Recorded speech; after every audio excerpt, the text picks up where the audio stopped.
Netflix, you don't need cable.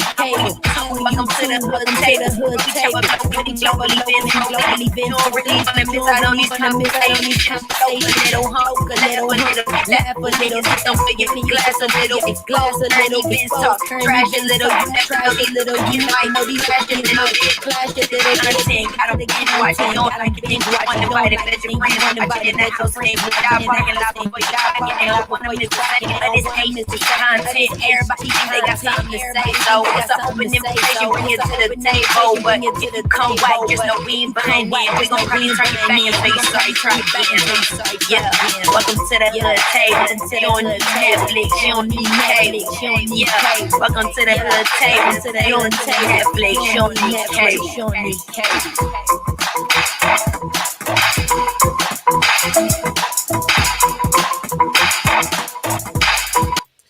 Hey, what's up, everybody? I think I got too many windows open because I'm a little blurry on the screen. Let me close some of these windows. Hey, what's going on? How's everybody doing? Who's that in the chat? Hey, Mary Mitchell, how you doing? How you been? How is your week been? It is Friday. The weekend is finally here. It's getting closer to the holidays. Well, you know, we just had Halloween, but you know what I mean when we say holidays. Thanksgiving and Christmas. And let me gather my drink over here.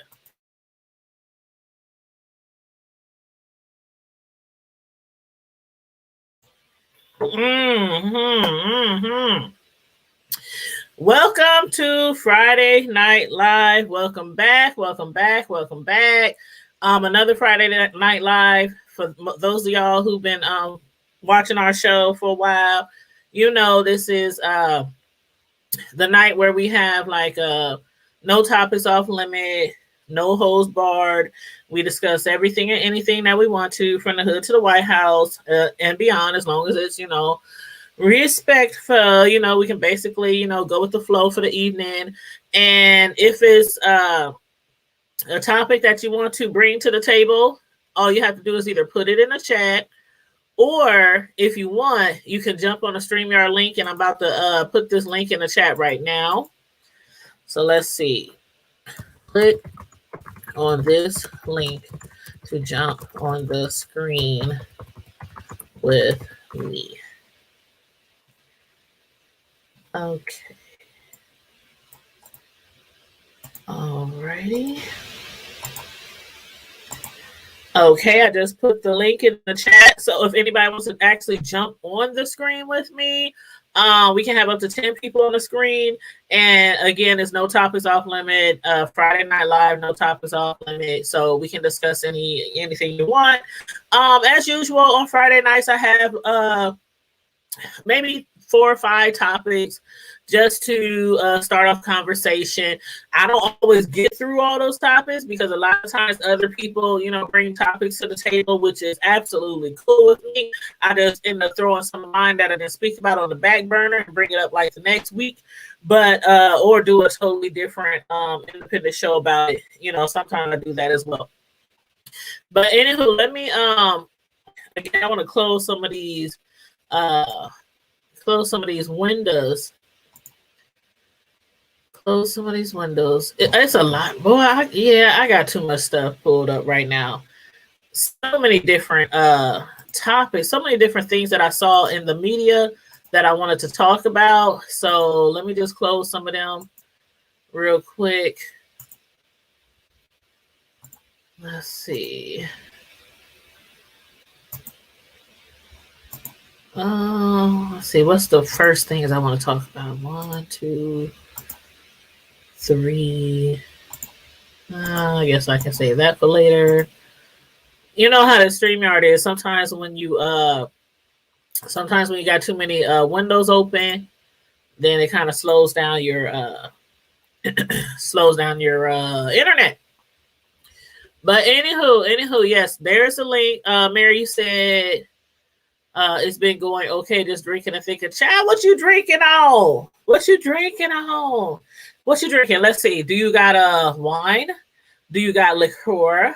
Are you drinking light? Are you drinking dark? Are you drinking, a concoction? Did you create a drink?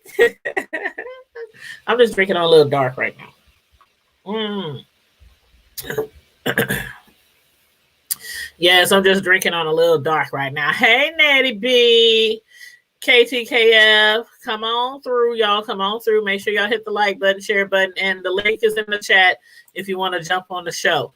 Again, on Friday nights, I usually start off with a couple of topics, and you guys can, comment. Let me know what you think, your opinions on a few of the topics that I mentioned. But again, it's Friday Night Live. If you want to bring a topic to the table, just type it in the chat or click on the link.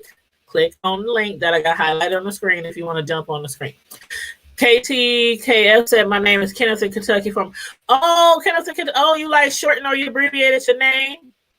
Or is this like a brand new channel or your backup channel or whatnot?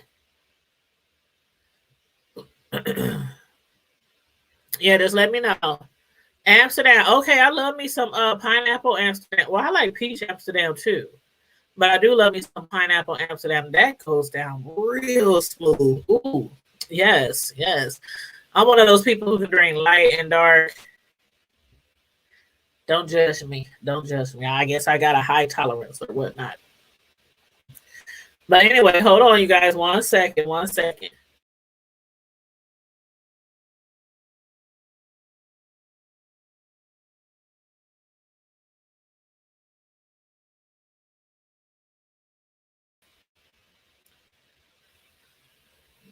Okay, let me know if I'm coming through a little bit clearer.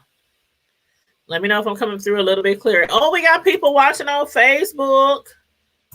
We got people watching on Facebook. We got people watching on the tube. Shout out to all the people watching us on Facebook. Let's see.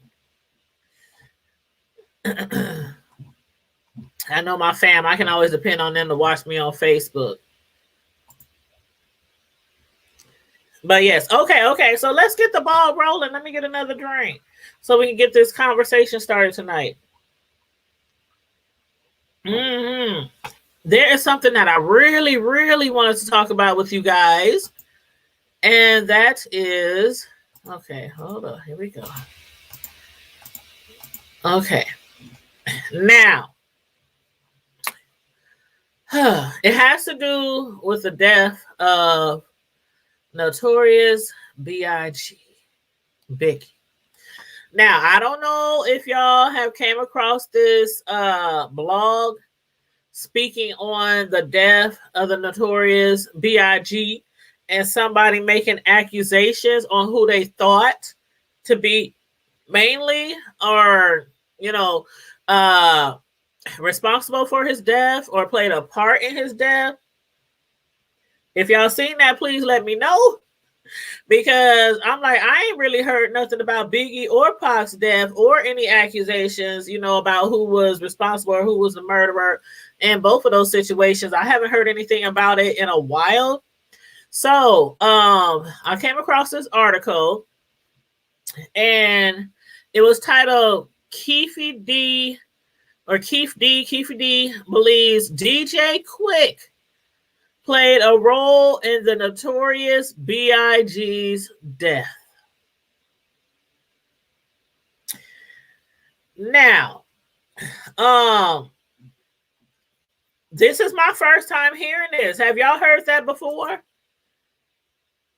Have y'all heard those accusations before that DJ Quick possibly played a part in Biggie's death?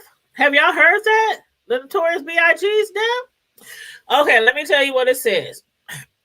Reputed Southside Crips member Keefe D, the uncle of the man believed to have murdered Tupac Shakur.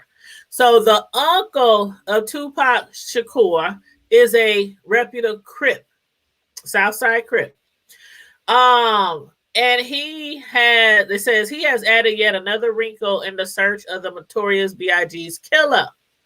He suggests that rapper DJ Quick, and let me just pause right there because when I say I love me some DJ Quick is in the motherfucking house. And when I say I love me some DJ Quick, I love me some DJ And from time to time, while I'm working throughout my workday, I'll go on Pandora or somewhere, some music site, you know, my Pandora or my Alexa, and I'll be like, play the best of DJ Quick or play a particular album of DJ Quick. And I just love me some, you know, I love my gangster rap, but definitely my West Coast rappers. But yeah, so the uncle of Tupac is suggesting that DJ Quick may have been involved in setting up Biggie to be murdered.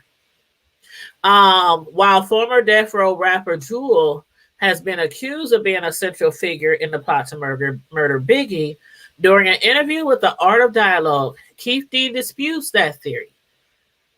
So I guess he's saying that he don't believe the rapper Jewel was involved. He instead believes that DJ Quick and DJ Theo of Real 92.3 are the potential suspects. I don't know. He said people be saying that Jules set up Pac, but he really thinks that it was DJ Quick and DJ Theo. And this is what he goes on to say. He says, well, they asked him, when asked of Quick and Theo's exact roles in the murder, Keith, which is Tupac's uncle, suggests that even though the pair may not have been the trigger men, he believes they were involved in setting up the murder in some form or fashion. He said, I just think the setup went down in that type of way. He said, but I don't think Homegirl, which is Jewel, did it because Puff told me that they were there to sign with the label. And then he goes on to say, he also claimed to have warned Diddy of DJ Quick and his Blood Faction's presence outside of that Peterson Auto Museum prior to the Notorious B.I.G. being murdered. He said he showed Diddy the dudes. He was like, them Bloods right there. He said, you got to watch them. He said, you got to watch them. And he said after that, that's when everything went down. And when asked if he believed he could have played a role in preventing Biggie's murder, Keith said that it was, if it were not for Diddy disassociating himself from the Southside Crips that particular night, Biggie would still be alive today. So he said, like I said, we would have left with them. We had about 7 or 8 cars. We would have lined them up, and no way in hell nobody would have gotten away. We were strapped up. Everybody had a strap, so it would have been some shit. He said, I think he would still be here if they wouldn't have called us off. So what he said is basically they split up that night. They was real deep. Everybody was strapped, but Diddy wanted them to split up that night, or he went his way, they went their way, and that's when Biggie got killed. So I don't know. That's my first time hearing that. What up, Nick Nat? What up, Nikki Green? Let me know if you want to jump on the stream yard. There's the link in the chat. It's a little ways up in the chat, but it's there if anybody wants to jump on the link. But that's the first time I heard of that, and I'm like, DJ Quick, not DJ Quick, really? Because I love Tupac too. I love Tupac and I love DJ Quick. And if DJ Quick played a part in allegedly killing Biggie, wow. Again, this is alleged. This is what DJ Keith, which is Tupac's uncle. He's a reputable Southside Crip. This is what he believes. So I thought I'd bring y'all that little information. That is like a little update. I don't know if you want to call it update on the murder of Biggie or the murder of Pac. To me right now, it's just some allegations. But them is some very strong allegations. Like, Quick is still alive.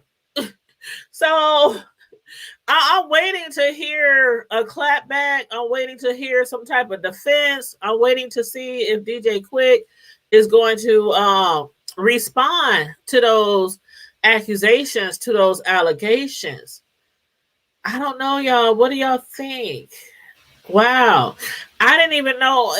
Where have I been? Like, I didn't even know that DJ Quick might have had an issue with Biggie, and that maybe they did it in retaliation to Pac's death. Child, I don't want to read too much in it. I'm just reading what I saw in the article. I'm just reading what I saw in the article. But somebody need to make it make sense because wow, that's a lot. That would be a lot. If that is really true, that would be a lot that and I'm sure a lot of people will have to, try to handle or take in, especially if they loved um Biggie. Like some people love Biggie, some people love Pac. Some people, favor one or the other. Me personally, let's see. If I have to weigh them, I like them both, but I really like Pac more. I really did like Pac more. But still, yeah, I did like Biggie. I like Pac. I like it's a lot of West Coast rappers that y'all probably don't even like that I like. So I don't know. I just love that West Coast vibe, that I don't know. It's something about the West Coast. I like my East Coast music too, but to me, East Coast ain't got nothing on West Coast. Um, I don't know. I know. I think I love, like, if I was to rate it, I would go West Coast. I'd probably go West Coast, down south, West Coast, down south. Yeah, probably West Coast, down south, maybe East Coast, Midwest. I don't know. After seeing Nelly on the BET Awards a couple of weeks ago, it just brought back all those flashbacks. Like, I don't know if y'all ever been to a Nelly concert, but when Nelly first came out, after he did his first CD, Downtown Baby, Your Speed in the Rain, boom, boom, boom, baby, chili, chili, listen to me now, light it up, that song. After that album had came out, Nelly came here to Council Bluffs. Council Bluffs is right over the bridge from Omaha. So somebody had with my boyfriend at the time, he had bought me tickets because he knew I was in love with Nelly. And at the time of the concert, when Nelly was here, he was looking at me, my boyfriend at the time, he was looking at me like, why buy this girl these tickets? Because I paid him no attention that entire concert. I was screaming and crying and child, it was a lot. I really did love me some Nelly when he first came out. He said, I don't like me no Nelly. I do. I love me some Nelly. But I don't know. He just stopped rapping, stopped performing. I don't know. I don't know what Nelly's doing. Last time I heard before the concert was he was allegedly had did something to somebody on one of his tour buses. But then I think those charges or allegations got dropped, or I don't know, it was a scandal, or I don't know what happened. And then a little later, we see him on the BET Awards, and I thought they did absolutely awesome on the BET Awards. I still love me some Nelly. So I'm just saying. But welcome to the chat, everybody. Make sure you like and share the video. Subscribe to the channel if you're not already subscribed. So that's the first topic that I wanted to bring to you guys. One of the next topics that I wanted to discuss, because there's a few things that I wanted to discuss. Let me see if I can find this video. Let me see. And y'all let me know if I'm not coming through clear enough. Please let me know. But let's see. Let me try to find this video. Okay. Now the next story I'm about to bring you, this might, well, I don't want to call it a surprise because I think it was bound to happen. This story that we're about to show you guys. So I just want to, let's see. Let me rewind. Hold up. Wait a minute. It is a story out of Columbia. Is it Columbia, South Carolina? Rockbridge High School. Missouri. I'm sorry. Columbia, Missouri. He broke the tradition by becoming his high school's first male homecoming queen. And again, it might not be a shock to a lot of people because it was bound to happen, you know, a guy or a trans becoming a prom queen or homecoming queen, or, you know, but it was something that this guy really, or I don't want to get the terms wrong. So I'm just going to play the video because I know some people like to be specifically referred to he, she, them, they, you know, we. So I'm just going to show you guys this video real quick. You said I don't like him because he tried to talk bad about East St. Louis and was kicking it at the clubs in East St. Louis. That's, oh, okay. See, I didn't know that. See, and you know what? Let me tell you something. When I say I really used to like him, one time we went to St. Louis because my sons had a basketball tourney there. And I was so trying to find his house. I was going to take pictures in front of the house, try to jump the gate. This was years ago, like years ago. But yeah, we was riding around. They man, like, man, we gotta stay on schedule. We got things to do around here, messing around with you, child, trying to find Nelly and the Saint Lunatics. Oh, okay. Let me pull this video up. Okay, you guys, make sure the sound is up. Let me turn my volume down so y'all can just hear the video.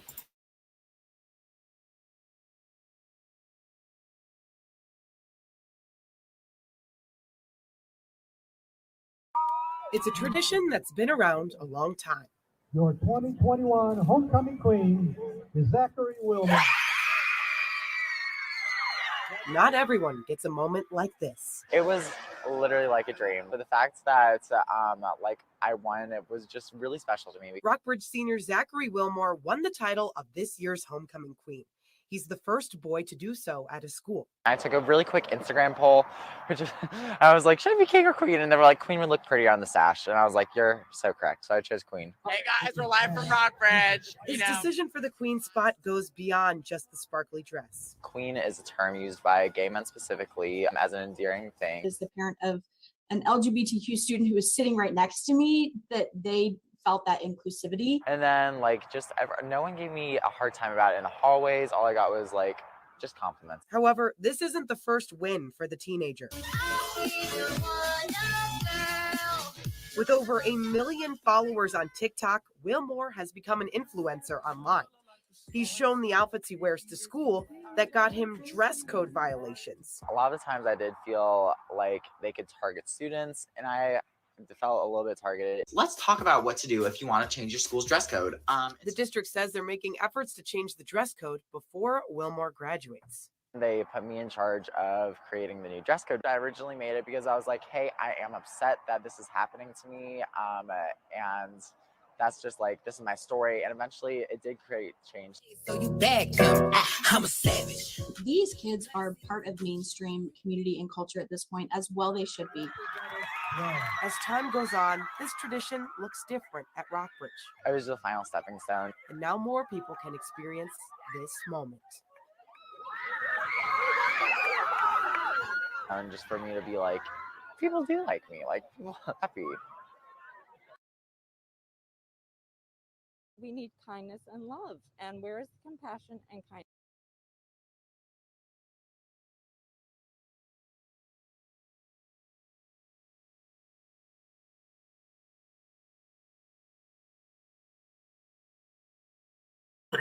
Sometimes I don't know, sometimes I just be coming across stuff and I just think it's really interesting or something that I think that should be shared. And I thought that was pretty cool for that guy who it says that, hold on 1 second, let me get back to it. He said that he decided to run for homecoming queen because I guess he was going to run for homecoming king at first, and then he did a poll on his social media on IG and asked people, how his followers, should he run for queen or should he run for king? And so his followers thought that he would look better, like prettier in sash than in like a suit or whatnot. But yeah, so that's something that he's been longing to be king of his homecoming. But they was like, hey, you should run for queen. So he got his dream come true. You know, he's 18 years old. He said it was like the final stepping stone for him to be like, you know, people really like me. I guess I don't know, it was just one more thing to let him know that he's accepted, you know, people who are different, people who are, you know, LGBT community. Sometimes they're not liked, sometimes they're not wanted, sometimes they're, you know, they don't feel like they're accepted. So for him, that was just one more thing to let him know that he is accepted, that people do like him, that people do support him. And he got a lot of followers on TikTok. He got a lot of followers on IG, you know, all his social media accounts. So shout out to him. He said it was literally a dream of becoming, you know, homecoming queen. So that's what he told the news media. So again, shout out to him. And I don't know if they didn't mention and I don't follow him on TikTok or IG or anything. They didn't mention that he was trans, but that's what I'm assuming, that he's either trans or he's he's a trans, what is it, male trans woman. See, I don't know all the, you know, I try not to talk about what I don't know about, but I think it would be called trans woman because he's going male to female, so trans woman. So I take it that he's a transgender, But I can't lie, he is a beautiful. I was like, child, cute, knows how to dress, knows how to dance. Hey, I ain't mad at you. Keep doing your thing. You never know. Shoot, they be having transgenders doing all kind of stuff, running for Miss America, Miss Universe. Hey, you know, it's kind of like how it was with black people back in the day, kind of how it was with women, white and black, back in the day. These things that we always wanted to do, that we always dreamed of, that we thought would never happen, you know, it finally becomes, you know, believable, livable, doable, achievable. So again, shout out to him, that Missouri high school senior. So let me close that out. Let's see. Okay. Now, this next story, oh my God, this story almost brought me to tears, literally, because we know I only want to say in these days or this time, but we know in history, a lot of people who have had their children kidnapped, they don't ever see them again. Or they turn up somewhere dead. So this next story almost brought me into tears because a little 4-year-old was missing for 3 weeks and was found by his kidnapper. So let me go ahead and play this for you guys. Y'all have probably already seen this story, but it really touched me because I cannot imagine my child being kidnapped at any age. And I remember one time when I was younger, I was a younger parent, and I only had one kid then, and my oldest son. Matter of fact, I think I had both. Yeah, I had both of my boys then, but one was an infant, and the other one was like 4 or 5. I can't remember. But we was in Walmart, and he was standing right next to me, and I was going through some clothes. I had my hands on the clothes, looking at the clothes. I looked over, he was there. Next minute I looked over, he was gone like that. And so I'm running around the store at Walmart. And boy, I mean, I was in tears. I was screaming his name. I like a mad, crazy woman at Walmart. I was just screaming his name. And next thing I know, this person came to me holding my son's hand, and my son was crying. They said, and I heard him say, you know, as I was approaching them, "We're going to find your mom. We're going to go to security. We're going to find your mom." And he saw me, and he just started bawling, and he ran. And it was... It was almost heartbreaking because I was just like, oh my God, where is my child? But anyway, I'm going to show you guys this video of this toddler that was missing for 3 weeks. 4-year-old Cleo Smith has been found alive. Just amazing. So let me pull this up on the screen. See, can I make this bigger? Maybe after I play it, it can get bigger. Yeah, here we go.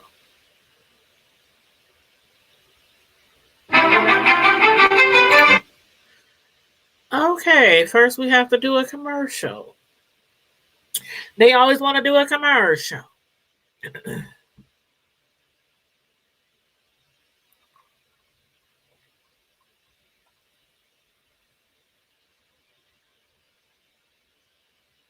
Okay, come on, commercial. So we can watch the news story.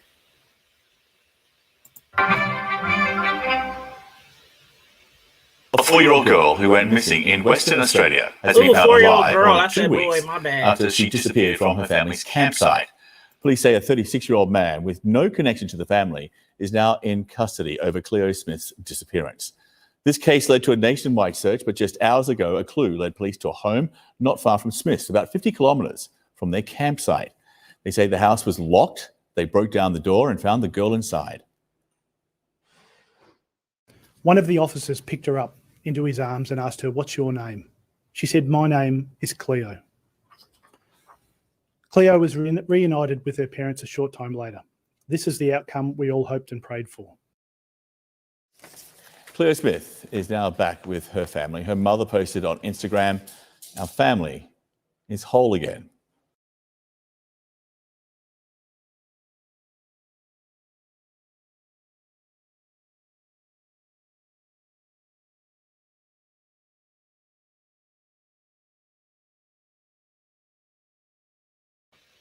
My apologies. I said little boy, but that was a little girl named Cleo, who again was missing for almost 3 weeks. Now they didn't specify, and this was in Australia, and they didn't specify how they came across that location or who called in a tip or anything like that. But the child was found.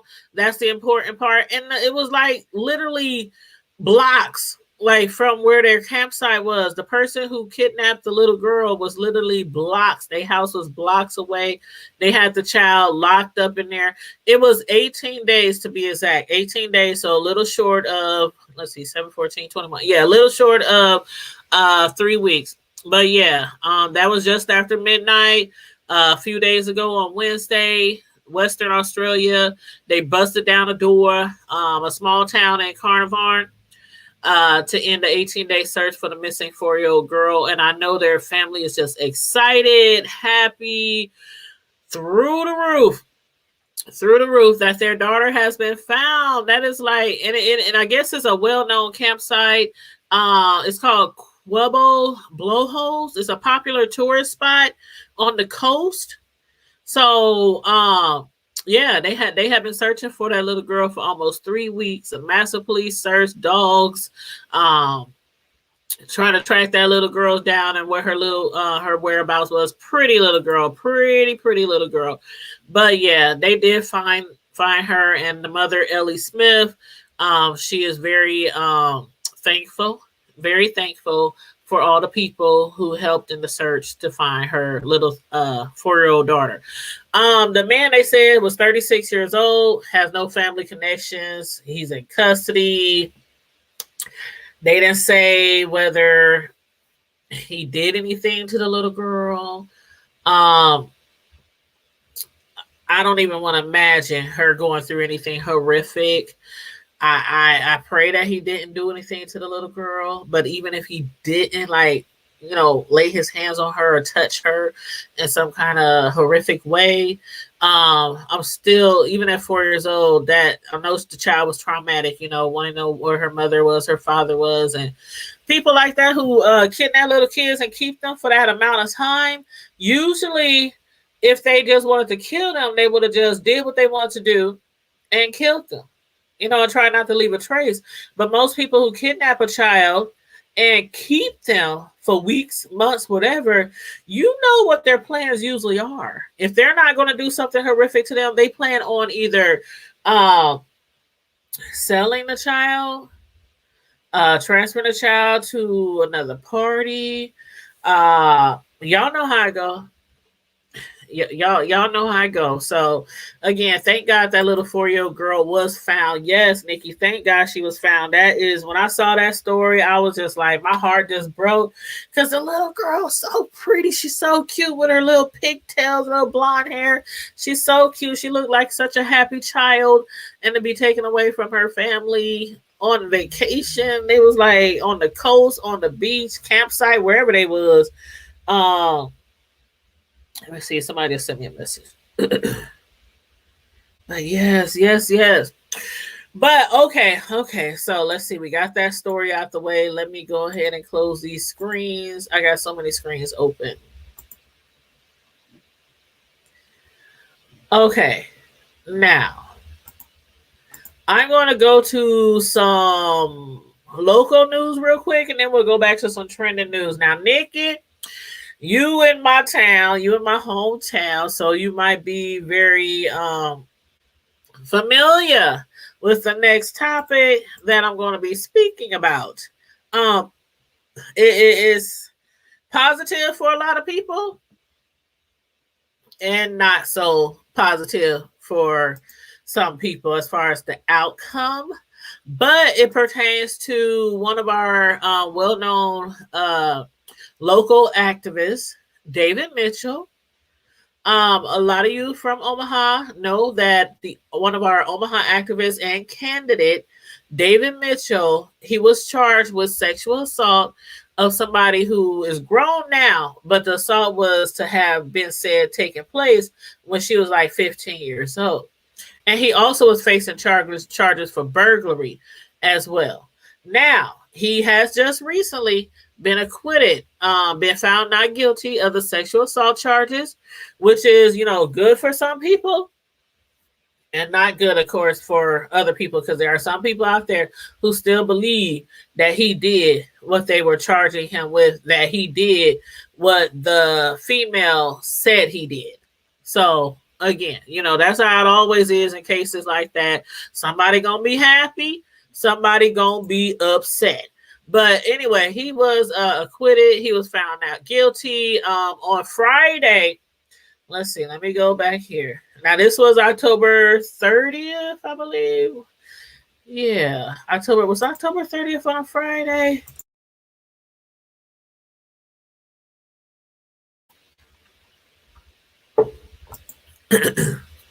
I think that was Friday. Yeah, on Friday. So on Friday the 30th, 30th, 31st. Yeah, Friday was the 29th. Friday was the 29th. I'm tripping because the 31st was Sunday. So last week, Friday, a Douglas County District Court jury found David Mitchell, a former city council candidate of Omaha area activist, not guilty of 2 felony sexual assault charges. Mitchell was charged with 2 counts of sexual assault of a minor for an incident dating back to 2014. Again, the female is grown now.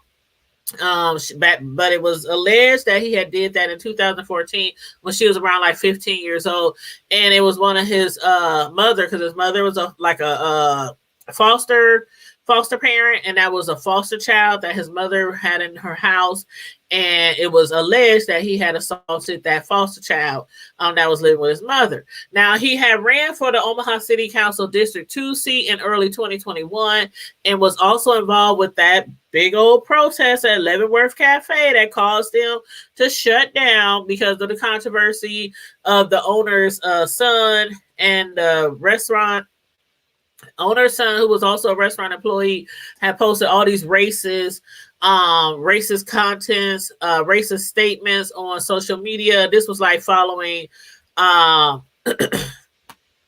this was like following a lot of different murders at the hand of police that had happened that year, the year before, and even some things that had happened in our own community. So yeah. But anyway, yeah, so he still remains a suspect in some felony burglary charges, which date back to 2019. And I think you can remember that for the people who locally, it was alleged that he had robbed or had some people, because he has a store that sells like video games and stuff, and it was alleged that he had other people steal from other stores and bring the video games or whatnot to his store so he could sell that.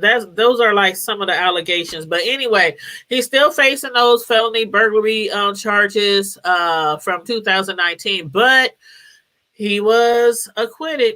He was found not guilty of, those sexual assault charges on that lady or that girl who was 15 years old at the time. So, hey Tazy, how you doing? Mary said, I miss them. They had some good food that I only ate when I was pregnant with my daughter. You know what? I heard somebody else say the other day, I miss me some Leavenworth Cafe, and I cannot deny. I mean, I understand why people were protesting. I certainly do. I do hate that they shut down because for me, that didn't resolve anything. That didn't resolve anything in our community. It was like, okay, somebody's alleging that you have racist people working at your restaurant and they happen to be family members of the owners and they also work there and they posted all these posts on social media.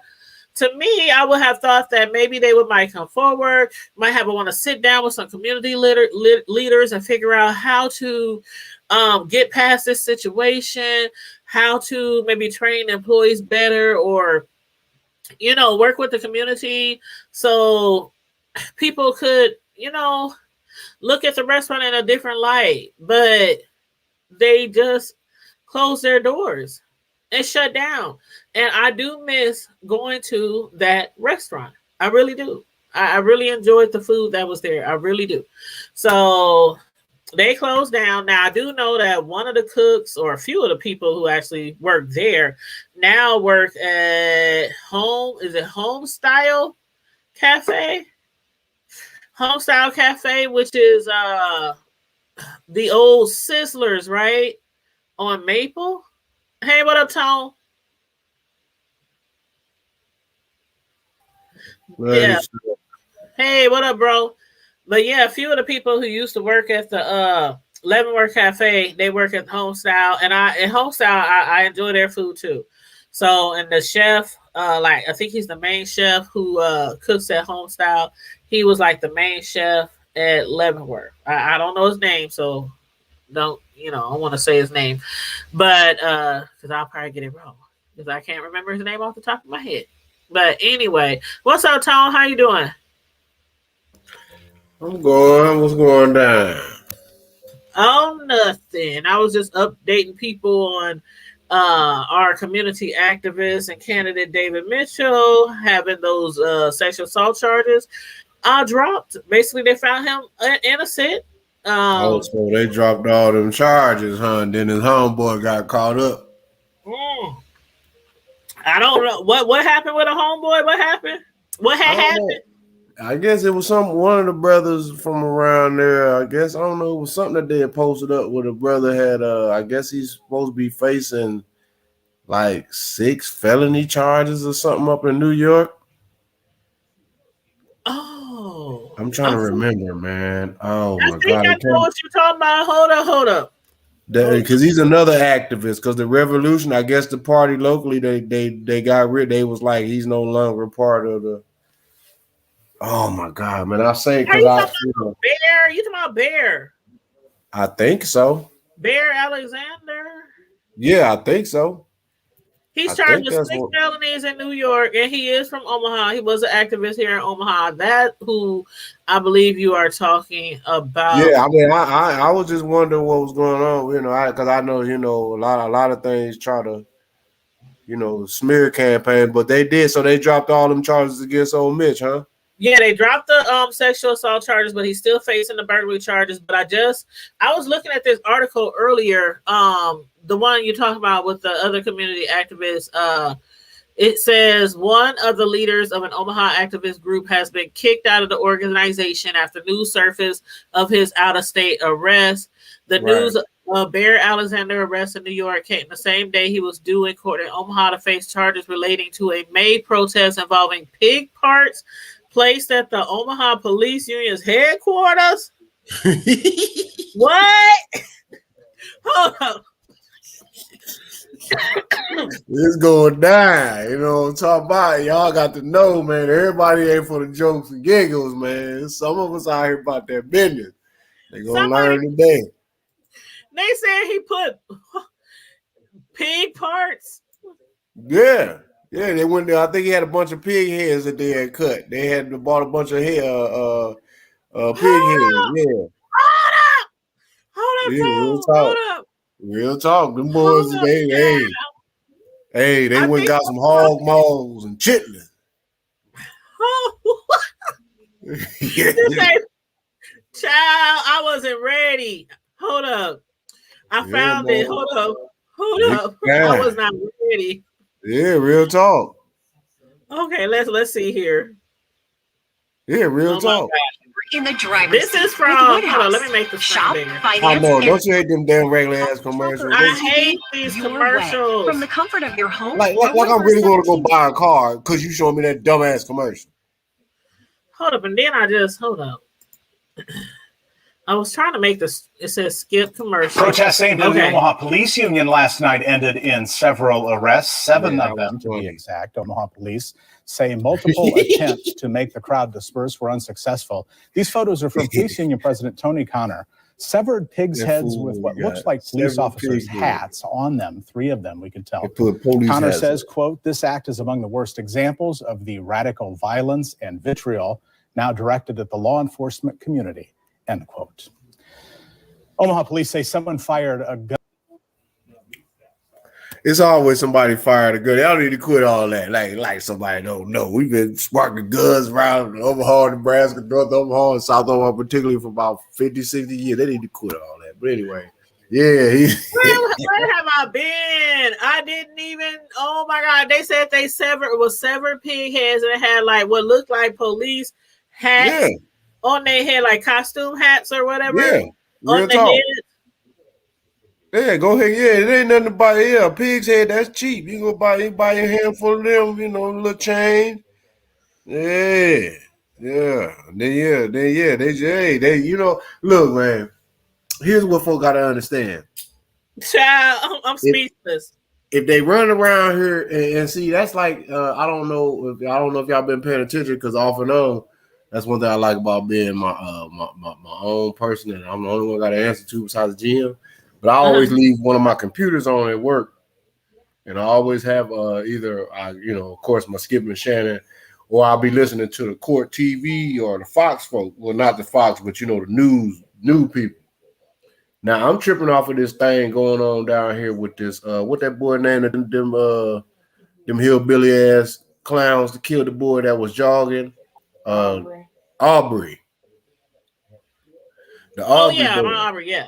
Now, how in the hell is that a community with at least 27 to maybe 30+% of the population is our people, but yet and still, out of 12 potential ones, y'all only pick one.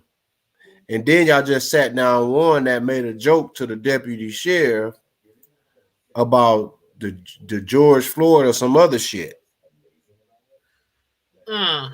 And then on top of that, I guess everybody forgot about the funky ass prosecutor with her funky ass that was hiding evidence and all that other shit. They had to get rid of her. I guess everybody forgetting about the European dude that he used to work for the prosecutor people. And I guess everybody's starting to let it forget too that prosecutors really can't be prosecuted. They can, but they can't. So short story meaning that there's some hidden agendas going on, because for that type of story to happen like that, and for that type of situation to happen, and yet and still you see all the corruption going on, you got majority European jurors on a case that was committed, a crime that was committed by 3 Europeans who are known racists, and yet and still nobody's really made it. I mean, they are, but it's kind of like they plant, like if you look at it, it's like they kind of playing this out like a storyline. Like, okay, we know that these guys did this, but we want to make it feel like a movie or a storyline or a season premiere. Like the world, everybody got to see what it is that's going on with this case. Y'all know that they did wrong. Yet still, you got to take this out, talking about this case. This trial's going to take 2 weeks, and we're going to show it on this channel. We're going to do all this, and we're going to analyze this. Why is it that the public got to go through all this analysis, but then at the same time, if somebody wanted to go vigilante status, it's like, well, you can't do that because that's breaking the law. So what's the difference? Prolonging somebody's justifiably being prosecuted for the wrong that they did, or somebody just taking the law in their own hands and just doing where it's supposed to be due from the jump? Well, I hear what you're saying. Excuse me. I hear what you're saying. Just a generic question. Just a generic question. I hear what you're saying. Nikki said, "Hello, oh, y'all laughing at the pig. They still laughing at the pig, child. Hold up, Tone. Let me show you something. Now, this is something that I took a picture of. You know, good old hood stole Phil's Foodway, right? Oh yeah, no doubt. Okay, so every now and then I go down to Phil's Foodway to get certain items, especially my greens, my collard greens, because they be having like the biggest ones in the city. So in September, I took this picture. I just never showed it yet, but I'm gonna put it on the screen since we talking about pigs. Woo! Can y'all see that big What jump? the fuck is that? What the hell is that? Babe, look at this shit. What the fuck is that down in Phil Foodway in Omaha? What the hell is that? Is that meat? Is that supposed to be some meat? Is that on the shelf? Okay, what the hell is that? You about to make me choke to death. What is that? That is a whole pig. A pig of what? A pig, exactly. That is a whole pig. Okay, and that what though? Is it supposed to be wrapped up? Yes. Okay, well, how big was that? Whole pig You can order whole pigs. That's a skinny ass pig. Okay, why that look like that's wrapped up like tube meat? Yeah, that's a skinny ass pig. I mean, I don't eat pork pig, but really, you can just cut it in half like tube babe, meat. that what don't you look do, like you no, put it over a grill outside. like a luau. You know, like a luau, like the Africans do, like the. Where the fuck do they store that shit at? They put. Well, see, the thing about it was this was on the 4th. This was for the holiday. This was for Labor Day. They had him stored at the old House of Poetry. Okay, So, again, where did they store that shit at? Because I used to work at Filthy Fields. So no, they don't. They order it. They order it. They don't like do it at the store. The store orders it for you. So you go to that shit look rotten. Storage It don't look healthy. It ain't. It ain't. It's a plastic bag full of worms. Like a rhinoceros? Though, it's a plastic bag full of worms. I'm trying to tell you. Like a horn on it. It ain't got shit. They didn't decapitated somebody. They went and caught somebody's pet pig. That's an anaconda. They went and caught somebody's pet pig and they taxidermied it, and then they put some juice on it. That kind of look like a real fucked up dick. Really? Okay, what the fuck is you talking about? You know, babe. No, I don't know. I ain't. Yeah, babe, but I ain't looking at no animals. motherfucking damn dicks, man. What the hell you talking about? These damn horses. That don't look right. Yeah, but they don't like I ain't. Okay, what animal will have a dingling that damn big? A rhinoceros. No. For one, that's about the only. And it's gonna have to be an elephant that's probably about 150 years old. That look ancient. That dude look fossil. Like that don't look right. Y'all. That does not look right. That does not look right. I'm telling y'all, when they ought to be put out of business for that. You don't sell nothing like that to the public. Look right. Like, is it? That's an epidemic. That's the pandemic. Unwrapped? That's the pandemic in a plastic saran wrap. I don't know where they stored it at home. Maybe they got a big deep freezer big enough. Maybe That's they where the coronavirus started. That's where the coronavirus started. That looked like salmonella. That's where the corona started, right there. Filthy Fields, right there. Okay, is that supposed to be a hoof? Yeah, that's what I'm saying. They're like an old hook. They're like an old boot from the old church, like an old church cookout boot. That's what they look like. They're like an old boot. Look at it. Is that supposed to be dried up blood around that? I don't give a damn. That look like an old boot, like an old, they're like an old boot from the homeless shelter or something. But what's that on his nose? Yeah, they have snorkels. But what if they got a horn on it? That's snot because he does, but he's probably a feral hog. Why would you eat? Why the fuck you gonna eat a feral hog? Because a feral hog eat other hogs. Yeah, feral hogs eat. They eat other hogs and everything else. But people will eat. Why would you eat a feral hog? Because they eat hogs. What's the difference between a feral hog and just a hog? Y'all is a mess. I'm just trying to tell you. Y'all should have seen me though when I was in the store. All I came there for was some greens and some. I know you probably like. What the fuck is this saw shit? that? You physically saw that? Yes, and I stopped the man and I asked him. Hey, look at it. That's what Fields. the hell is that? Because he was coming We in from Texas, that's- the freezer section over there. Yeah, right there. I'm looking at But it. he really Yeah. ordered that from Because that's the Fields, customer. like, you That's the really customer ordered- service section right there. Yes, That's what I'm saying. I told you. Yes. Like, you really physically, you feel comfortable enough to order anything from Filthy Fields. Well, I will get some of their beef sauce, Alabama beef sausages though. That I'm shit. telling you, I be bland. getting their sausages. I be They the getting only one. They the only ones got Alabama. They the only ones got neck Alabama bones. beef sausage That don't in even like look the like Midwest. it's in code. And they be having like the biggest pack of neck bones. They be having the biggest greens. I get stuff from there. But Why when is that I not saw, on ice? when Because I it's about to go in saw, the pit. But you when still I need to saw, have that on ice. That is a health code violation in so many ways.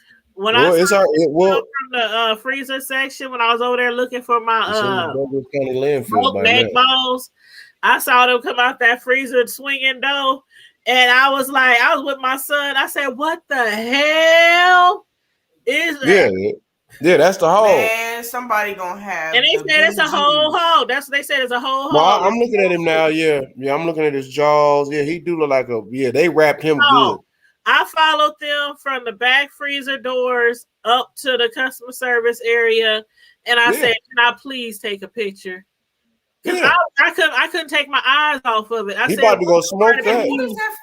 Okay, he And that's No, I see what it is. That's the front head of the hog with the snorkel, all that right there. But then the body was basically is wrapped. they gutted him and they wrapped him. You know, he was long. Yeah. He was a big boy. What the hell? That's a big. That's his snorkeler. That's his snorkeler. That's his front, babe. He was long. That's the nose. That's the nose at the front. Yeah, he was long. He looked like he stinks, Well, I'm pretty sure he did, but and he need to be on ice. no, he need to be burnt up, incinerated. Well, see, the thing about it is those things take a long time to cook. So Yeah, that about was on 8 the hours. fourth. That was on the fourth. It takes longer than that if they cook it real slow. Yeah, they gotta cook them in the ground. And then Well, after he they got to cook cook it, that shit. Well, no, he got to have a serious pit. well, after they cook it, then they have to chop up all the different parts to serve. Exactly. So they bought it on the 4th. The holiday was on the 6th. So they had 2 days to cook it, to roast it, The 4th of what? Huh? No, this was in September this year. Labor Day. The holiday, Labor Day is on the 6th this And year. y'all had roasted pig.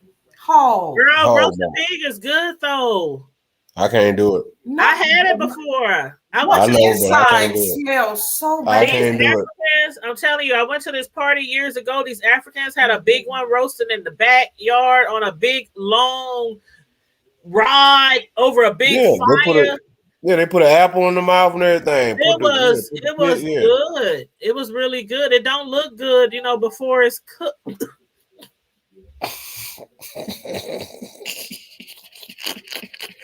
That don't look right. I kept looking over there. I see a soul sister over here. Y'all just told that poor pig,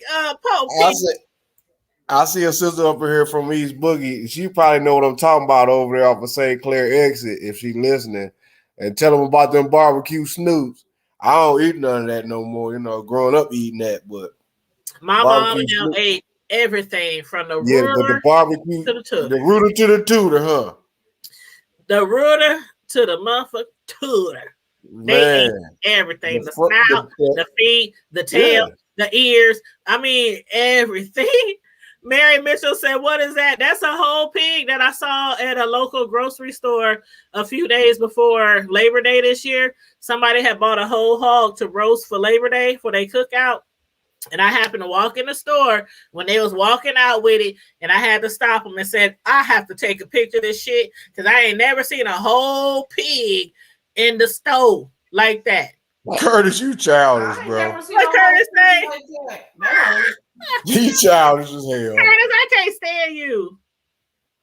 That don't look healthy though. Like it really don't. And from That's over a- here, They it have look like to somebody have- laying on a table and their knees and shit is on. Yeah, it do like I'm about to take your ass down to Thomas or somewhere. That looks like West Line, drop you off. they probably had like 100 guests at their house. That pig. Oh yeah, that's like a big. That's for like, you know what I'm saying? A tongue. Yeah. Beef tongues. No, that's not a beef tongue, but that would be like that's what from over here. That's what that look like. Ooh, my mama ate all that tongue. Oh, yeah, all that. Yeah, the they pig throw a whole feet, bunch of hot sauce on it. I be like, yeah, the feet, the jaws, the hog maws, yes, hog the maws. chitlins, the snoop, barbecue snoop. There's a My lady up in mama here. ate everything. Well, since you from East St. Louis, then if anything, that's the best. Well, back when I was growing up, you know, that was the best barbecue snoop. If you didn't have a barbecue snoop, you can have all the pork chops and all that old hog maw shit all you want, but if you didn't have a barbecue snoop, you had to go to East St. Louis to get that. That was the best on the planet growing up back in the 70s, 80s. But nah, man, I'm telling you, when I was growing up, I remember my mom and I used to eat the ears, and they would try to make me. They were trying to make me eat the ears. Have you ever ate a pig ear and the grizzle, the crumb? Yeah, the gristle, all that is all that. Oh, the crumb. And they be over there tearing it up. I'm like, they be tearing it up. My parents would be tearing that shit up. I'm trying to eat it all slow, like Mama Dang. Is this all we got today? Right, Uncle be over there drooling. Boy, this one good old eat right here, boy. I'm telling you, as soon as I grew up and moved out of my home, everything was hamburger, tacos, lasagna. Yeah, right. I mean, who the hell gonna be? Come on, man. I mean, it's to each his own, but really, that's all they ate. You know, I love my mama, rest in peace, but I swear everything was hog in that house. Hog this, hog that. I'm like, hog maw. With some beans on the side, or some greens, or some lima beans, or oh lima my beans. god, lima beans, belly busters. So you be gassy with belly busters. I was so sick of beans. I was so sick of. I mean, and we didn't have a lot of money growing up, so you know stuff like that stretches. Yeah, true. That's why they say. That's why they made them meals, because they can make it and you can eat it 2 or 3 days at a time. Be like, why is it the same meal we just had Sunday, but it's got pepper on it? Sunday was salt.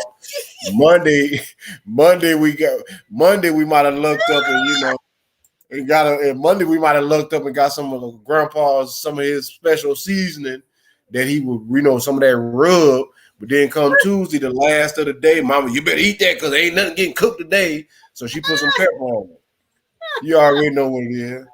Man, I'm telling you. I mean, I was right, like, though. She's right. Yeah, for sure. Yeah, for sure. Yeah, I'm already knowing. I been had to get that up. But growing up eating them barbecue snoops, man, I'm trying to tell you, them damn things was. Hey, I'm trying to tell you. I know some folks that would drive all the way from Omaha. These say they'll just get there. Like some of them. Just some of them be going to Kansas City to get some of that barbecue.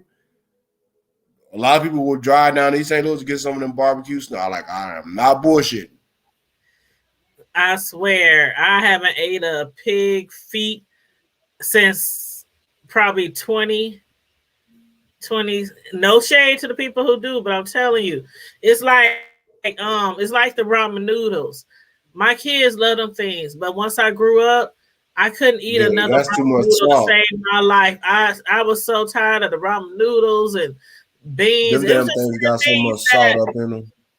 And I still, to this day, I still eat beans and stuff like that, but it might be like once every few months, not like 3 times a week. Like Beans we gonna is have good the lima fiber. beans this week. We gonna have the pintos this week. We gonna have the black eyes the next week. We gonna have. It was like they was in rotation. Huh. I'm like, But- dang. You know what, sis? You could kill that picture though, because that dude, if you really stare at it long enough, it looked like somebody about to go cook another human being. Man, all Yeah, you need whoever that is is, all you need whoever is that is that's pushing that out, he looked like he was happy. Like he was with his wife or girlfriend, and I'm telling both. you, they just knew they was about to be kicking it for Labor Day. I was like, So what they had? Some Colt 45 and no, that's all they had. They had that cart and that's it. oh, so they already had everything. Oh, okay. So that was some And I'm sure She they said, had "I a love big some ass hog-head truck cheese." Oh, my God. outside. They probably had a big ass truck outside with some plastic laid down in the bed, a truck, because you see all that blood around the head. See, that's too much. So that was fresh kill. Yes, it was fresh. And see, that's the thing. They don't do it at the store. They order it from like a farm or somewhere. Right. They and then gut them. ship it to the, yep, and ship it to the They store. You gut just them at pick the farm and wrap them up and send them straight to the Yep. stove because Yep. Okay. Yep, that's what they Yeah, did. that's fresh. So if y'all ever in Omaha, y'all ever need a whole pig, a whole hog, Girl, please. call Phil's Foodway in the hood. For target practice. Boom, you about to have me spit my drink all over my laptop. Here's a target practice. Yeah. Mary said she wants some whole head cheese. Oh, Mary, my daddy, my stepdad. Papa Joe love that hog-head cheese too, huh? I don't even know why I call my stepdad because it's been in my life since I was 5. But that's your daddy, girl. Yeah, that's my dad. But see, I still got 2 dads, so sometimes I just try to make sure people know what I'm talking about.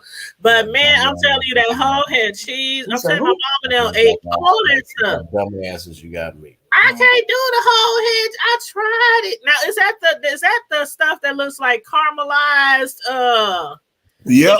All kind of different colors in it. Yep. Whole head cheese. They put it on Get you bread. some crackers. And some crackers. Yeah, crack. Oh. Yeah, get you some whole head cheese, some cracker. I can't, but my mom and dad, they love it. They love it. Man. She said nothing wrong with some Colt 45. Mary. Let me tell you. Oh, I wish my cousin was on here in the chat right now. I'm telling you, back in the day, my brother Toddy used to do that. I think my brother Toddy used to do that when you met the I think my grandfather. Let me get this big old pig off. I'm gonna get this big old pig off the screen. Budweiser. He would eat a pot of greens. He would eat He had his hog-head cheese. with his hog-head cheese and drinking Colt 45 intentionally. That Colt 45. Some bread. I can't do it. You know, we used to drink the Colt 45 back in the day because at Chubb's on 16. Yeah, it had to be cold like that. It had that shit. They had the 20. What was it? 20. Was it a 24 pack? Yeah. And it was like $5.99. Yep, because remember they used to do the old styles at Bills like the 2 for $1. Remember that? We used to get a 24 pack of Colt 45. Now, of course, it was the 12-ounce cans, but it was a 24 pack of Colt 45 at Chubb's on 16th Street when I used to stay on Emmett. I used to stay on 14 and Emmett. And we used to, boy, we go to the store and we split them up. Okay, you get this many, you get this many. Man, we would be chilling. And then we would have that Parmesan. We would have that Parmesan on the side. Yeah. It was a bunch of fighting. That's why you was feisty, always fighting. Colt 45 and Parmesan. Who in the hell drinks Colt 45 and Parmesan? And eating hog? Yeah, you was fighting. Gassy and ready to fight. All that gas make you ready to fight. I ain't had a fight in a long time. I'm grown now. I will scrap if I have to. If I know the nonsense. You gonna scrap me. You just scrap that trigger. Bink. If they push those buttons, Yeah, scrap that trigger though. We too old to be doing all that. Yeah, that's we what I'm saying. grandparents. If somebody just haul off and try to hit me, I'm just. Yeah, I'm gonna pop your ass. Hey, we just man. gonna be swinging, I can grab it, but I gotta punch you first and give you right. I gotta get that one off. We gonna scrap. Yeah, we gonna scrap. And then I'm gonna pull out. I'm gonna pull out on you after I get you off. We gonna scrap. I ain't nothing wrong with shooting, but we gonna scrap. We gonna get it in. I ain't trying to fight though. I ain't fighting. She said she like Bud Ice. Oh my Lord, I ain't mad Bud at Ice is cool too. Bud Ice, it's cool. Bud Ice, yeah. That's all fighting alcohol. That's everybody want to start fighting. All that shit nasty. Drinking Bud Ice and Coke 45. That's fighting beer. That's beer nasty. No, it ain't. Shut up. I don't drink Bud Ice and all that. If you drink domestic, imported up the island, wherever it's from, it's better than cheap ass Boone's Farm. Nobody drinks. Nasty too. Actually, hold up. Throwback. 40 ounces from Kelly's on 30th Street. We used to grab like 10 40 ounces.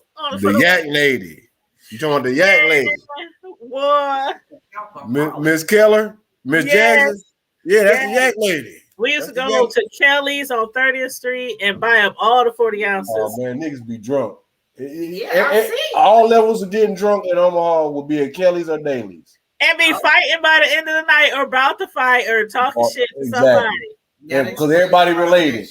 Everybody somehow related. Nigga, where you get your beer from? I went to Kelly. Nigga, fuck it. I went to Daly's. Nigga, fuck that beer. Nigga, I went to Chubbs, nigga.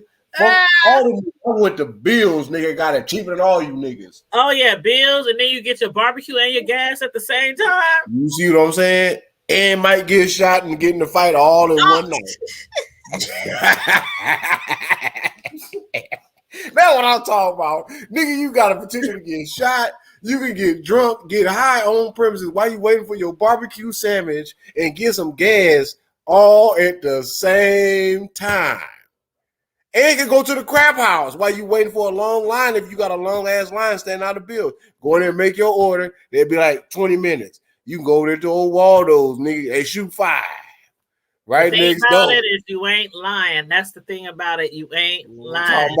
I'm gonna tell y'all. I'm trying to tell y'all, boy. You can go shoot that $5. And in fact, if you walk about 30 to 40 more yards across Ames, you can go over there and go put your bookie ticket in. Go on over there, nigga. Go in. Let me get my parlay in, nigga. Where you about to go there? I'm about to go over here to Waldo, nigga. Shoot about 20 real quick. So if I can get about 50 to 100 on side bet, I'm going over here go get this old little barbecue sandwich meat from Bills with the most spare rib. And my old lady already filled up the doggone truck. It's about 50 to 60 niggas over there. I'm trying to hurry up and get the hell up out of here, nigga. You done did all that in less than 30 minutes. I used to love going to Bills, and I still go there from time to time, but I hated that small, the inside, the corridor. The window. Man, and everybody named Mama in North Omaha. It was so tight in there. You like standing arm to arm, back to back. You can feel then you got niggas. They drunk. Niggas is drunk. Then you got niggas up in there that don't like each other. Dudes trying to holler at you. The old heads trying to holler at you. Hey, girl. What you get? Watch out there, girl. I know your mama there, girl. You look good like your mama, girl. I don't know your aunties. Who your auntie? What's your mama name? You might be some kin. I just want to make sure. That's their first line. I want to make sure you ain't no kin, so I'll get talking to you. You know, old dusty nigga. Like, nigga, you talking about give me $10 on pump 3, nigga. You got a bicycle. Shut the fuck up. There's somebody in my neighborhood. Every time they see me, they ask me, am I related to this same person? They said the same name every time. And then they asked me, did I used to go to North High? They asked me, did I used to go to North High? And every single time I'm like, no, I'm still not related to them. No, I didn't go to North High. But they ask me that every time they see me. It could be every once a week. It didn't matter. And I'm like, something got to be wrong with this person. Ain't you kid? Nigga, didn't I just tell your dumb ass no? They're like, man, you sure look like you know how they. And that's our favorite damn thing to stretch out. You show, SHOL, you show look like. You sure you ain't kidding them? All right. Are you sure? Exactly. Mary said, "Ain't nobody got time to be fighting." I like Bud Ice. Thank you. Ain't nobody got. I can't do the beer. My daddy got me drunk when I was like 8 off of Budweiser.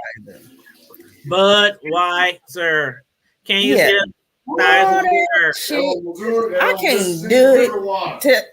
Everything this is the smell of it. The smell of beer makes me want to throw up. Shut up. Beer has to be really cold. Like it don't matter if it's cold, if it's hot, if it's boiling, imported, domestic from the island. I don't care. It all smells the same. Do you like the flavor beer, like the the Bud Ices that are like strawberry, Lime-A-Rita, Starrita? Well, actually, yes. Now those I do like because they fruity. I like fruity. Yeah. The Seagrams, the green apple one is really good. Oh yes, that green apple is fire. Now, the flavor ones are really good. Yeah, now the flavor. Now I will say, but see, that reminds me of a wine cooler. That ain't really beer to me. Yeah. So I'm like okay with that. But when he be drinking that domestic or imported, whatever the hell, I drink real shit. I don't drink. It don't matter. It still stinks, and it's nasty. He bougie. He bougie. Yeah, you damn right. If you gonna drink, you better drink the best that you can afford because you only get one left. Give me an old E. Give me an old E. You drinking that malt liquor shit that make you want to kill somebody. If I drink OE, somebody getting shot. Beer in years. I ain't drunk no beer in years, but my fave to go to was that old E. That was my fave to go to. That's that roguish fight. That's that roguish. And what was the other one that we used to have to go? We used to have to get it from KC. What was that other one? Shit, I don't know. St. Ives. We used to have to get it from KC by the cases before it came up here. And you know what? Yep. I have never had MD. Oh, we banging. Oh, you never had Mad Dog? No, you don't want that. I've never had that. No. Every now and then I will go throw back on you and I will go get me a purple one or I'll give me a good old purple. That orange Jubilee. The orange Jubilee. Yeah. I'm gonna have to. I don't know. I never had it. I've seen a lot of my friends was drinking it in school. Yep. I've never had it though. In school, it was cheap as hell, and it did the job. It was cheap as hell, and it did the job. Oh, okay. And it's still pretty reasonable to this day. Like I said, every now and then, once or twice a year, I might buy one for old time's sake. But Mary said, "No, not the Mad Dog." So was you taking your sippy cup thing to school? No. I didn't drink. I didn't drink in my school age years. I didn't start drinking alcohol until I graduated high school. We did that occasionally.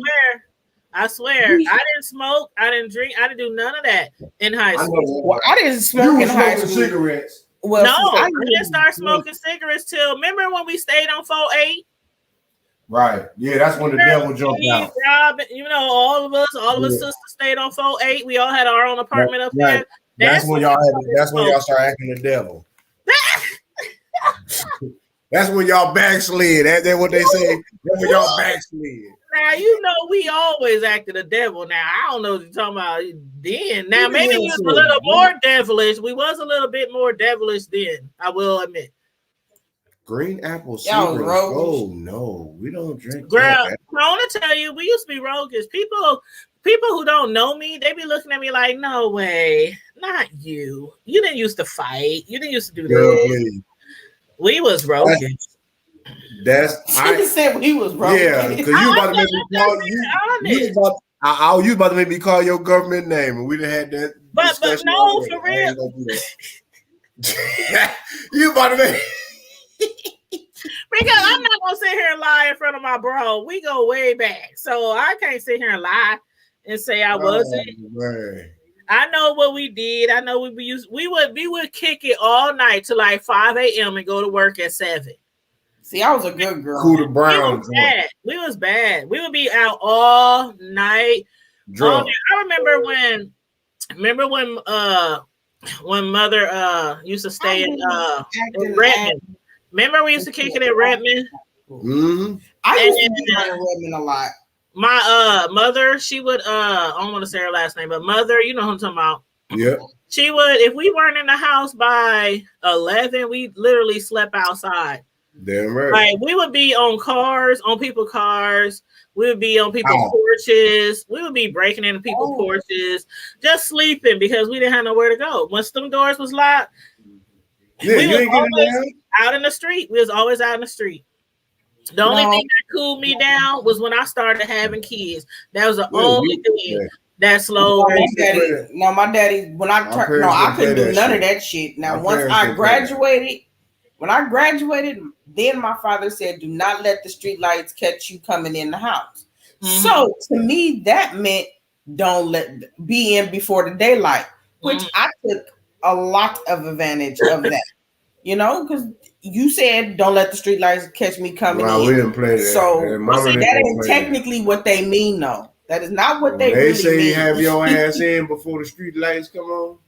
Man, see, my mom was real strict to us, but when we got a certain age, it was like we was kind of like, okay, we hear you. You know what I'm saying? And then it got to the point where we just came and went as we pleased. But then I started having issues at home, and I moved out like probably 6 or 7 months before I graduated high school. And from then I was staying with mother, your ex, Tone, and I was staying with them. I was staying with whoever I could throughout the rest of the school year, and for maybe another year after that, I was just couch hopping for a while. I was like homeless, and then a lot of that time I was out in the streets from like 16 on up. I was just doing whatever, and I thank God. Like I was one of those people who never wanted like kids. Like when I was a teenager, I didn't want kids. Like everybody was, I can't wait till I get married and have kids. I wanted to be married and all that, but I wasn't in a rush to have kids. Because I like being out there in the streets. But then as I got older and started having my first child, I was like, okay, since I'm pregnant, this is what I want. I want 2 boys and nothing else. Now I won't, I'm pregnant now. I can't do nothing about it. But before then, I just wanted to rip and run the streets. When I got pregnant, it was like, oh God, no, why me? It was like crazy. I was like, man, all my friends was pregnant by then, but it's like, why I gotta be pregnant? But I thank God that first child is what cooled me down, like slowed me down all the way. But it was so funny because when I first had my first son, I was out in the street so much. Like Tone will tell you, we was roguish, we was ghetto. I was out in the street a lot. So when I had my first son, after I was like able to after the healing process and all that, 3-4 months after you have a baby, whatever, everybody wanted to go out. And I was staying with all my god sisters. We was like eight grown-ups deep. We had a humongous house. Remember that house we had on Burdette? Y'all was the devil. 7 bedrooms. I mean, that house was humongous, and everybody lived there. We all lived under the same roof. That's when times was innocent, though. Yeah, when times was innocent. And my first chance of going out, I was like, ooh, they was like, you want to go out, T, whatever. I ain't been out in a minute. I got dressed, did my hair, did my makeup, all this woo. Now you talking about somebody who never had, just was always in the streets up until I had a kid. So when I had that kid and I got dressed to go out and everything. We was all going out and I was looking all good, smelling good. We get to the door. They like, Tanya, who's gonna watch your baby? Wow. I'm looking around like, damn, I ain't got no babysitter. Damn. You know what I tell you? I was dressed. I'm telling Puff. I'm telling nephew. I'm saying Puff, I'm gonna leave you to go to the club. Trust me, he done heard this story. He done heard so many stories about my life when I was younger. You know, just from you know how you get together with your piece. You're like, man, remember this? But yeah, so he done heard that story. But I was like, oh damn, we had to hurry up and call somebody over to babysit because I was like almost in tears. I was like, I can't go, and I'm like, baby. Oh yeah, I do got a girl. Yeah, that's Since you already know what it is, you already know how we talk. I was a good mom, but I was so used to being in the street and ripping and running in the streets. And when I was like, man, I just want to go out. People, my sister. I was like, what the hell? How the hell you forget you got a baby upstairs? You need a babysitter, bitch. Like what? Yeah, just straight up. She gonna and then she be like, "Oh my bad," in a slip, but then be like, "No, I was just in the spirit. I was in the spirit. I was like, man, she said I was in the spirit. Man, everybody running, everybody going out. And matter of fact, we was going to the Legion. We was going to the Legion. Yeah, the Legion. Yeah, the Legion. We was going there. And we was going. What's that place that used to be on Ames Street? Which one? Not the Citadel, not the what they call it something else too. Not that one. Damn. The Click. Was it the Click? Yeah. Yeah. 63rd and Yes. We going to the Legion, to the Click, and I don't know. We went to Fuzzies. We was just all over that night. I had so much fun. Yeah. I've been in the Click a couple times. Yeah, the Click. Yeah, we went down in the Click. Yeah, the Click and down in old Cleo, goddamn. Oh, Cleopatra. It's going down. You know what I'm talking about? I remember they used to have the stripper shows in the basement of Cleo's. Woo! That one guy who can bend down and do his own self. I don't know. I ain't never been in all that. Y'all ain't never heard about him? No, I ain't know nothing. I've heard about him. I don't follow no other man. I saw it live. I know what I can do with my shit. I ain't worried about I that. said, boy, he's very flexible, ain't he? That's too bad. Well, whoopsie. You can do it. I don't even need a woman to do it. I can do it myself. That's too bad. Oh no. Right. That man need to be saved. Oh hell no! This motherfucker just sucked. Oh hell no! He need to be saved. I had heard about him, but I couldn't believe it until I saw it with my own eyes. That man need to be saved.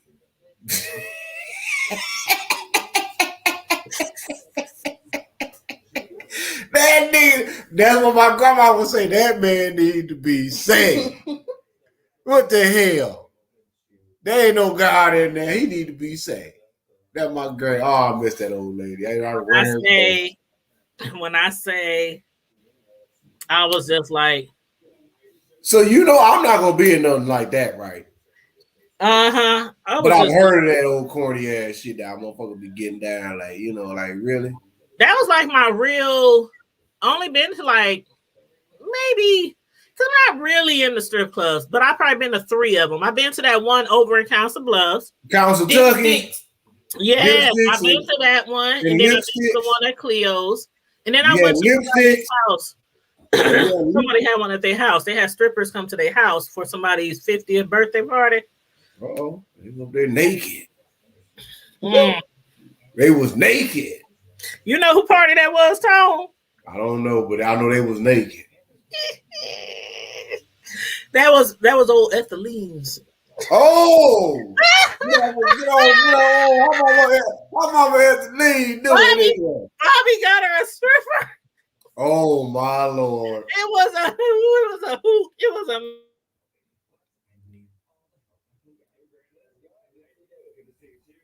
You know you mounted. Muted. I'm sorry, I'm up here laughing and I didn't hit the mute button. I was like, what the fuck is happening?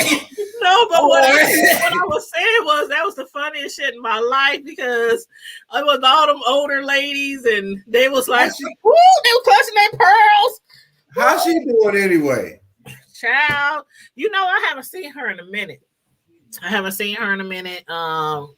That's the truth. Besides Mama like E the Facebook or texting, as far as my god sisters and stuff, that's like I still got love for Mama E. She all right with me. Yeah, she is most definitely. Her and grandma.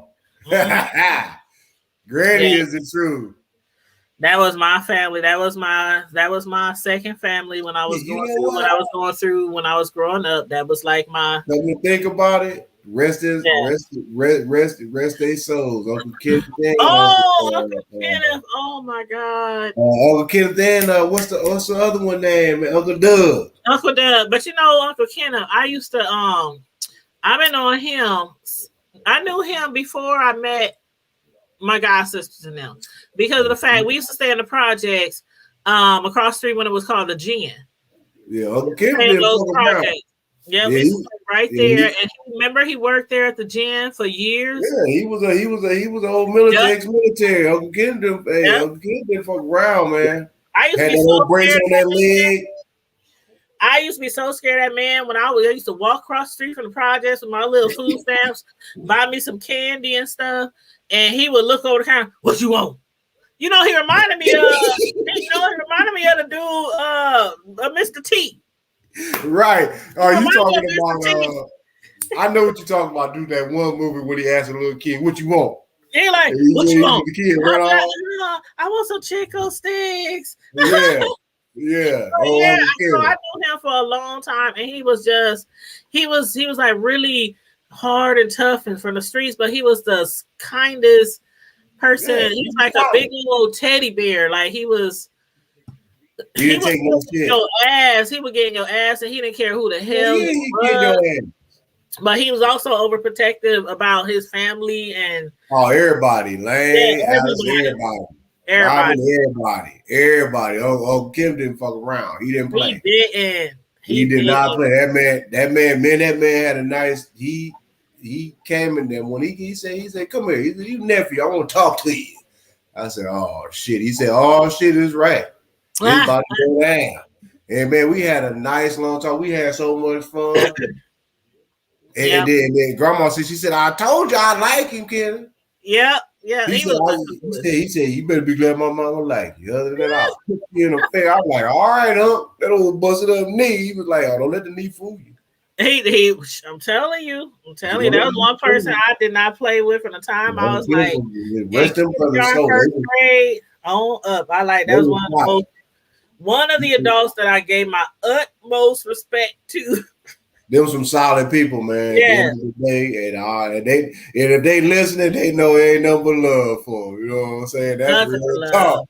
I can't put their names out there because like you said, a lot of people out here hating and shit and all that bunking shit and doxing and pro-toxing and doxing. All that old man. Come on, they need to quit all that. Because I was just gonna sit over and really mention that, like, on the strip, it's one thing to have an alternative, you know what I'm saying? But at the same time, people should also still be able to be comfortable enough, if they want to be known, if they can say their name, and they should say their name. You know what? You know what I'm saying? There is a lot of people. I'm gonna say, I don't know about the other social medias like IG, Twitter, or whatnot, but I know on YouTube, I see it all the time. I was watching somebody today and they said, I found out such and such's real name. Now, somebody could tell me what city they from, because I'm about to tear them up. I'm like, see that shit? Like, this shit every day on YouTube. People be beefing. The YouTube world is, it's millions of YouTubers. How do you be getting access? Because here's the thing: the general public don't get that. Because I'm not going to even lie to you. Well, let me tell you. Now you thinking about starting a YouTube channel? I'm about to be quiet. Tip number one. I done told you before, and other people who want to start YouTube. Unless you have a brand that really goes by your name, like food, clothing, music, stuff like that, do not ever use your name. Name your channel, name your IG, name your Twitter, something else. Come up with some, catchy name, because people who don't like you, your haters, and everybody have trolls. I even have trolls. I have trolls that comment on my videos and they say the dumbest shit. Like they say the dumbest shit, and you just have to block them. You have to block them. But that's number one. Rule number two to YouTube, or tip number two, I should say. When you on YouTube, a lot of people get support through Twitter. I mean, through Cash App, PayPal, you know, things like that. If you create a PayPal or a Cash App for your YouTube channel, you post your link. A lot of people find out who you really are from your Cash App. Like you can create a Cash App and we're asking you for your first and last name. You don't have to put your first and last name. Like mine is The Hood Table. But if you put your first and last name, it could be The Hood Table, but then you put your first and last name on it. So when people look up The Hood Table, it's gonna say your real name. So when you create your username, like say it's General Tone. If you create your username, that's Cash App General Tone, and then it asks you for your real name, first and last, you put the same thing. General for the first name, Tone for the second name. Because a lot of times when you Cash App people, what shows up? Their first and last name, right? Right. Well, not mine. That's because you must have used a creative name or the same name as your I created. I was able to create my own. So. Right. And that's what you should do. That's how a lot of people get doxxed. That's like the main way a lot of people get doxxed. People go to their Cash App, enter your Cash App name, and then it brings up your real name. So never put in your real name in your Cash Apps, you know, things like that. Another thing, a lot of people say make your Facebook and all that kind of stuff private. Like a lot of people, like me personally, I post on Facebook all the time. The stuff I want the public to see is going to be like my videos, my YouTube videos. Other stuff that I might tag my kids in or something like that, I make those so only my Facebook friends can see. Yeah. So you have to, I mean, because it's real. People, I done seen people online in the B sector. I done seen people call somebody's mama and talk about their child to them, say your child on YouTube doing this, doing that. I done seen people cuss mama. I done seen somebody call somebody's college, try to get them kicked out of college. I done seen people call, this is on live. Why they live? Call people's jobs. Yeah, no. See, you get licked off and see, you know, live. People are entertainment. Why y'all tripping? Don't give a damn. My mom ain't here to about the click and the view. To a lot of people, it's intimidation. Basically, people feel like, okay, I can find you. I know where you live. I know who your mama and them is, who your uncle and them is. It's all about intimidation sometimes, but it's also about the click and the view. Because a lot of people, they like that messy shit on social media. You'll be an idiot and a fool and a blind ass clown. I seen a lady live. Now this is live, right? This is live. She was into it with some guy. She was into it with some guy in her town who's also a YouTuber. And she went to his house at 3 a.m. in the morning and he came out on the porch with a pistol in his hand. Damn right. I seen this shit happens on YouTube. Now, if you would have shot her dumbass because she wanted to come up on your property, and it was all captured on, she captured on her cell phone because she recorded everything, but also he had a Ring doorbell, so his Ring doorbell captured everything as well. That's what I'm saying. You ain't even got no business even coming on my goddamn property uninvited. For one, you were not invited, so depending on what state or that law that goes by that state or that jurisdiction, if she walked up on that man's property unauthorized or uninvited, he had every doggone right. Like I know down here. It was 3 in the morning. You run up on my shit, and I didn't even invite you because you trying to do what you call. Maybe they need to pay attention to like the little goofy ass little European cat YouTuber that was out there in Cali out there on that old funky ass shit and lost his life. Yep. This shit ain't no motherfucking joke, man. Like you just don't do what. Okay. Is that gonna make you Kanye rich, or is that gonna make you Elon Musk rich, or is that gonna make you Jay-Z rich? Or is it gonna have you dead as graveyard dead mortician funeral home broke? And it's It's been a few social media influencers like on YouTube that have died from going to like people's houses or things like that. Yeah, you just can't do that though. Well, all I'm saying is that I'm not no adamant, no preacher about violence and shit like that. It's just that type of atmosphere or environment I came from, even though it was loving at the same time. It was a double-edged sword. The point is that you just can't just turn around here and just hey, Miss Hogg. already. Miss Hogg, she's not a YouTuber, but she follows a lot of the same people that are in the B sector that I follow. Miss Hogg can testify that doxing, they take it to a level that people who do not know about doxing or social media could never comprehend. Right. What I'm saying is that YouTubers in our sector, the B sector, she went to jail 2 years ago because of the fact somebody was stalking her, and they found out where she was going to be on New Year's Eve, and they showed up at the IHOP where she was at, and they call it hashtag IHOP Gate. They showed her, yeah, you remember that? They showed up at the IHOP and sat in front of the girl like, what's up now? And the girl was like, what the fuck? She knew where she was because she was on live, and she said she was about to go to IHOP. So that girl called every IHOP in the area and questioned the people at the store about, gave them the description of the girl.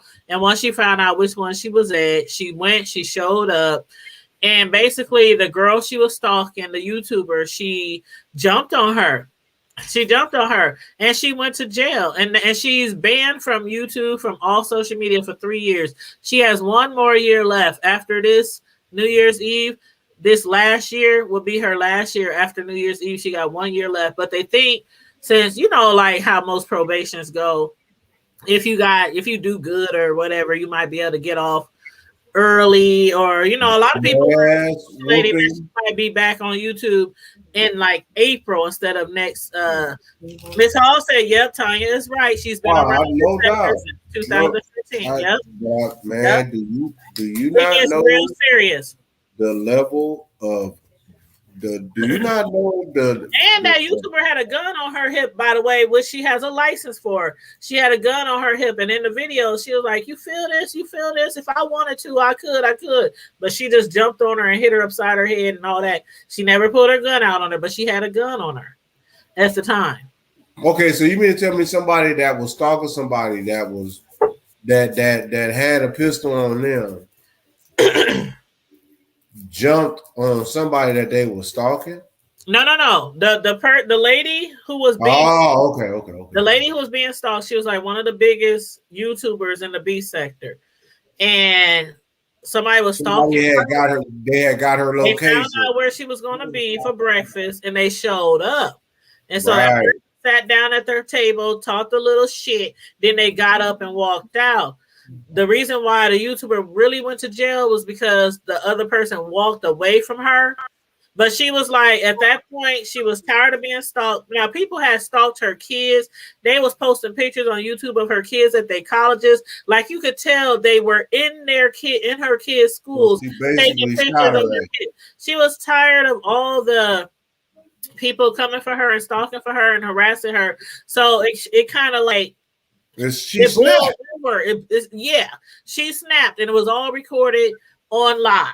It was all recorded live, the whole incident, and I do have it downloaded on my computer, by the way. I know that's right. You got to download. She literally snapped, and the police were called, and she went to jail for about a week or something like that. She got out.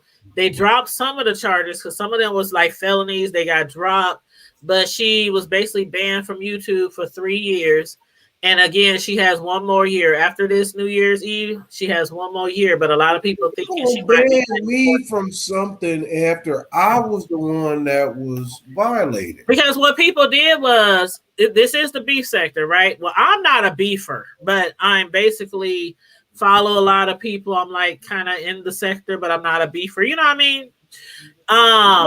So a lot of people had downloaded a lot of the YouTubers' videos of her beefing back and forth with people, and they sent them all to the judge.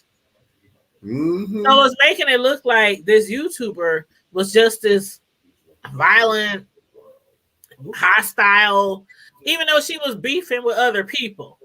They just sent all her videos to the judge. So the judge, if you're looking at all these videos and this lady is cussing and calling people all kind of names, and because it was like a back and forth. That's how the B sector is, the back and forth thing. That's that bullshit, man. They wasn't sending the videos of the people she was beefing with. The people were saying shit about her too. They just sent her videos to the judge. Right, that's what I'm saying. All they looking at is the fact that the person that this is awesome. This goes down though, Tone. I'm telling you, every single day. Like I'll be telling people, some people that got rid of their cable, some people because YouTube, if you're in the right sector of YouTube, like we have the black sector, we have the B sectors, there's all kind of sectors on YouTube. You don't even need cable, you don't need Netflix, it's so much entertainment and drama in the B sector and the black sector. Everybody want to be seen and everybody want to be heard. Yep. That's basically everybody want heaven, but nobody want dead. But even though a lot of the stuff that get done in the sectors is like, oh my God, I can't believe that. I'm telling you, a lot of the shit is very entertaining, like very entertaining. I swear some days when I work my real long days, like I've been working 10 to 12-hour days over the last month, and just watching some people while they live on here, I'll be like, it really helps me get through my day. But some of the stuff is just like, I can't believe y'all doing that. Like, I'm glad you're keeping me on point because I'm just being honest, and that's. No, I tell everybody, anybody and I didn't have people come to me. Had a lot of people come to me and say, I'm thinking about starting YouTube. Do you got some tips? And the first thing I do is tell them about doctors, and I tell them about beefers, and I tell them about doctors, because everybody thinks, oh, I can just jump on YouTube, post some videos, and I can get rich like some of these big YouTubers. No, they ain't like that. They don't know about all the shit that a lot of people on YouTube go through from day to day. Exactly. They don't see that. All that bullshit, man. Yeah, they don't see that. But Miss Hawk said YouTube is the new cable. She ain't lying. She ain't lying. She ain't lying. One of my friends one day asked me, they was like, man, you always talking about all these people on YouTube. You know what? What's their names? So I gave my friend like 10 YouTuber names, and I swear to God, she was hitting me up every day. Girl, did you watch? Girl, did you see? Girl, did you? It can be really entertaining. But guess what, though? But YouTube is the new cable because I ain't got cable. Yep. But I got YouTube. A lot of people, they watch that YouTube faithfully. Right, YouTube Live, and it works just as good. Sometimes they get on my nerve, though, with the little stupid streaming, but it's streaming. Mm-hmm. So you got to expect that what comes with the territory of streaming. Yeah. But, they got, like I'm sitting up here talking to y'all live, and I'm sitting up here watching my shit live. You can't beat that. Yep. But yeah, if you're still interested in getting your channel started, we can definitely get started on that soon. I know my pastor, I have to help him with his channel too, because he wants to start a YouTube channel. Maybe the Hood Table should start a little secret side channel and start doxing everybody that's doxing everybody. Oh, heck no, because doxing is technically illegal. Really? Technically, yes. Look it up. See, doxing, for people who do not know what doxing is basically when you take somebody's information and you make it public.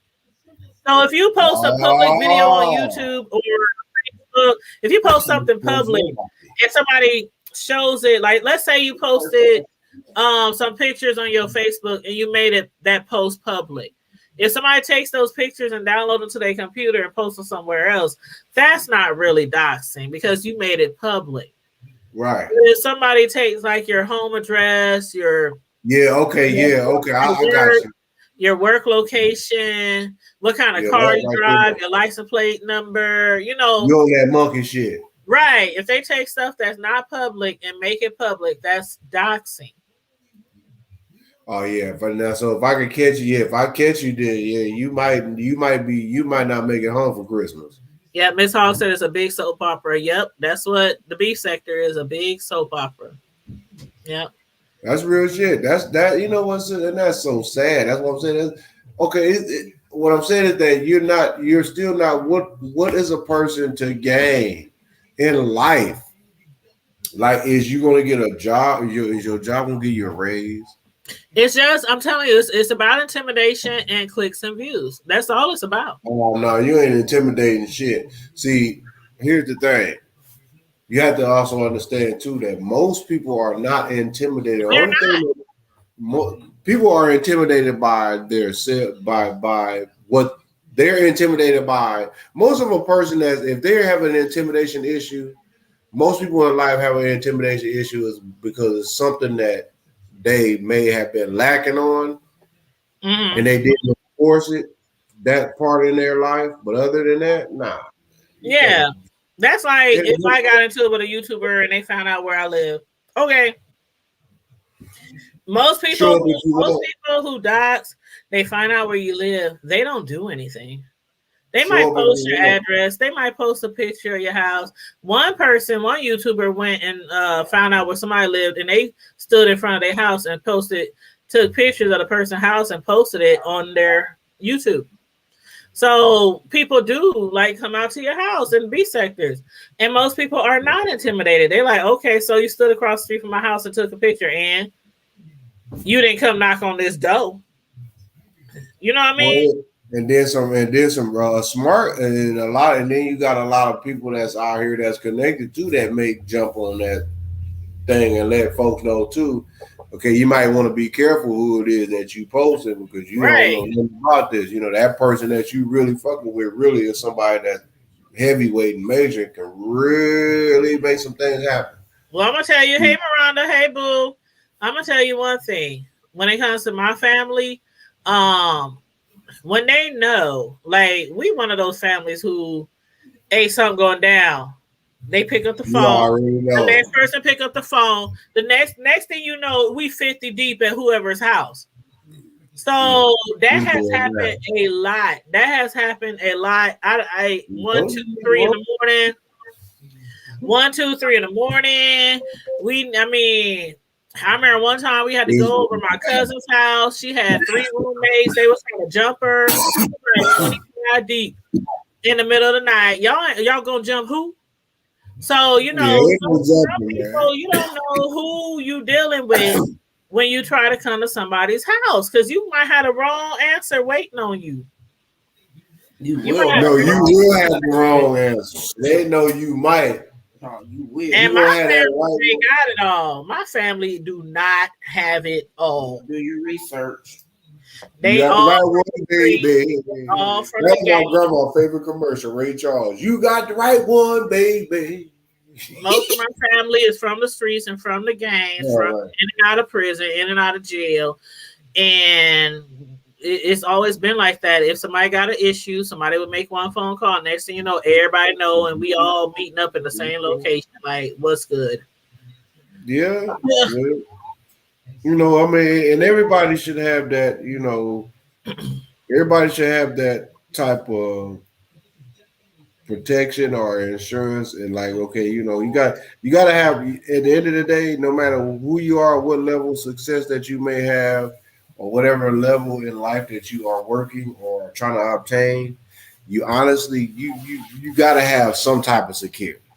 Right. And even if you ain't messing with nobody, like, you gotta have somebody who don't be doing anything, and there's that knows somebody. Them, like, you know what I'm saying? That knows somebody that knows somebody. It's always something. It's always good to be connected. That's what I love about me and myself. You know what I'm saying? That's not bread braggadocious, but I'm connected with all sides of the fence. So, you know what I'm saying? I know somebody that knows somebody. I ain't got to go know somebody to figure out. No, I know somebody that know that person. And they're going to make that happen. And then I know somebody that know that person. But then they're going to tell them, well, I know that individual. I know the person that's trying to connect us all. So, yeah, it must be something real because this individual, he hold his own. He been there. But what's crazy, Tone, to me, a lot of these people who be on here doxing, they be in their 40s, 50s, 60s. Like, you know, they ain't, even if they do come to your house, you know, first of all, they ain't gonna let you know they there. They Real gonna come talk. to your house. They gonna take their pictures. It happens all the time in the B sector. They come to your house. They take their pictures. They go on YouTube and they be like, "Oh, guess who lives in this house?" You know, stuff like that. They ain't gonna come and knock on your door because, for one, most people these days they ain't fighting. They ain't fighting nobody. They been pulled out on you. That's my mama all day. Oh, hold on. Let me go back and read some. What this soul sister just said, and that's real talk. And my mother, man, and my mother is an angel. Most people, real talk, but real that I am not bullshitting. My mama already sent word. That's funny. Mama talking to me. That's how it was when my mom was living. She was about that life. She would always tell everyone we made it out the hood. But man, I'm telling you, I put the religion like, man, I'm telling you, I might have been raised up in church, but I can go. Shirley Mae Carter, man. I can I'm go, trying to tell you, my mama was solid. And 2.5. Yes, wow. Yeah, man, my mother rested her soul too, man. Real talk. I can go 0 to 100 in 2.5 seconds. My bad. But no, my mom wasn't like that. You know, my mom, she wasn't a fighter. She wasn't a cursor. She wasn't from the street. She was me and my mom, like, it's totally 360, like totally 360 from each other. I was the one who would pop off in defense of my mom, and she was the one, oh, the Lord will handle it. Don't worry about it. Just pray about it. Just, you know. My mother was a sharpshooter. No, my mama was the turn of the cheek type. Now my stepdad and his family and my biological dad's family. Yeah, my dad was the cheek. Man. It ain't. I'm gonna turn your cheek. I'm gonna turn your cheek and your cheekbone and your jawbone and your. But no, my mom, she was really like. My dad was gangsters for real, man. He didn't like man, them dudes dangerous. Like, for real. I mean, record book dangerous. So my mom didn't have to really worry about that, man. You know what I'm saying? But I like how she put that. Yeah, my mom, that's what my mother taught us. Dad made phone calls. You know what I'm saying? My mother took, my mother let you know. My mother, she'll keep one eye open. She'll get happy, but you better believe she kept a blade or 38 snub. Yeah. In her purse. Yeah. And be sitting right there getting it and learn and teach the word, preach the word, the whole nine.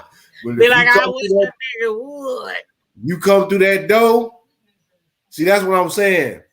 Rest all 9 of them people's soul over there in South Carolina, man. That their families had to deal with that, because if you notice, that shit would have never happened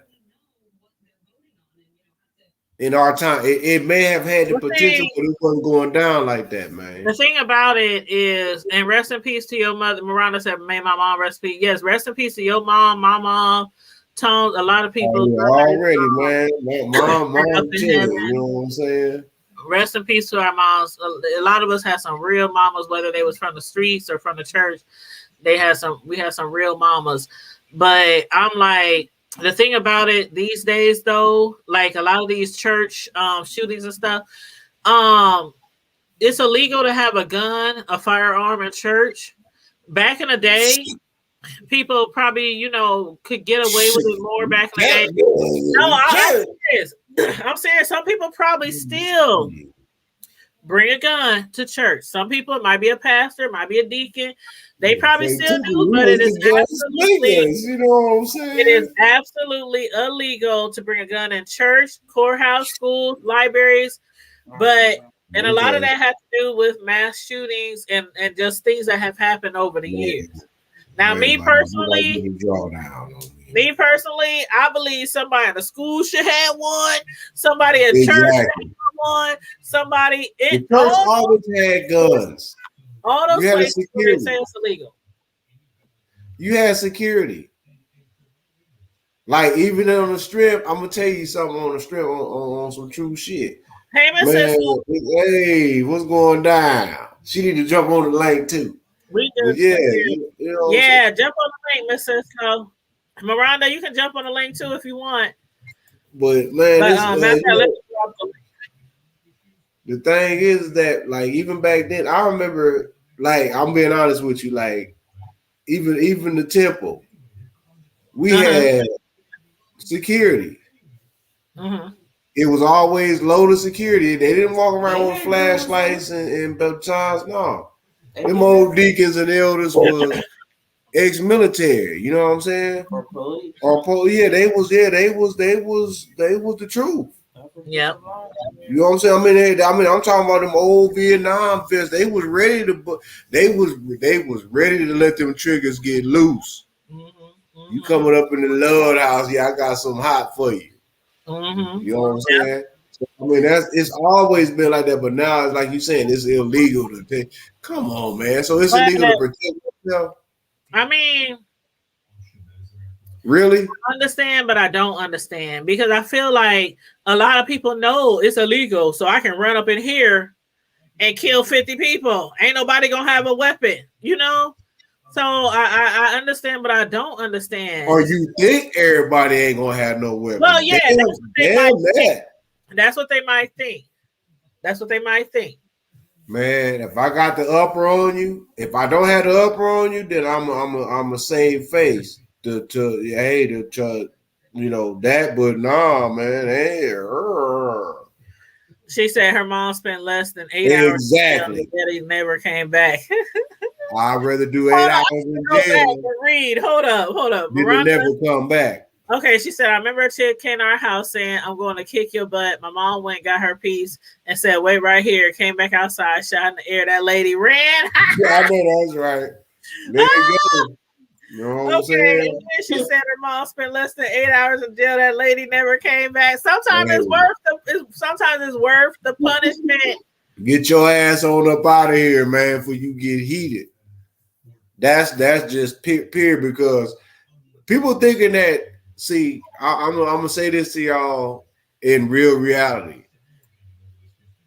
If y'all thinking that this shoot first, ask questions later just started, no. This shit's been going on for decades, generations. Hey, Tiana. You know what I'm saying? My great granny, this true story. My great granny killed both of her first two husbands. Oh shoot! Oh, grandma. No, we ain't talk. You know why? It was not to be on some I'm like that. No. First law that the first one did, he put his hands on my grandma. My great grandma wasn't having it. Because she watched her mother get abused and raped and beat. Yeah. And by the slave, no, she was not having that. Because she was able to take care of my great grandma before she passed. But the point is, my great, he wasn't, so he had to go. She popped his ass. And then the second one, he called himself want to be, ooh, Mr. Gonna get you. No, she cut his throat. Oh, shit! She cut his throat. He said, "Mister," like on The Color Purple, Mister. Yeah, that's family history, man. It ain't, man. Oh, this wow. man. That was my grandmother's mother. Wow, that's real shit, man. So I mean, she got one and slit the. Ooh. You don't. That's why I say you don't do what you do. You're just thinking that you can't do that. Male or female, you just can't. And a lot of people are like, shoot first, ask questions later. A lot of people are like that. And sometimes it doesn't. Sometimes you just be in that things just happen really, really fast, right?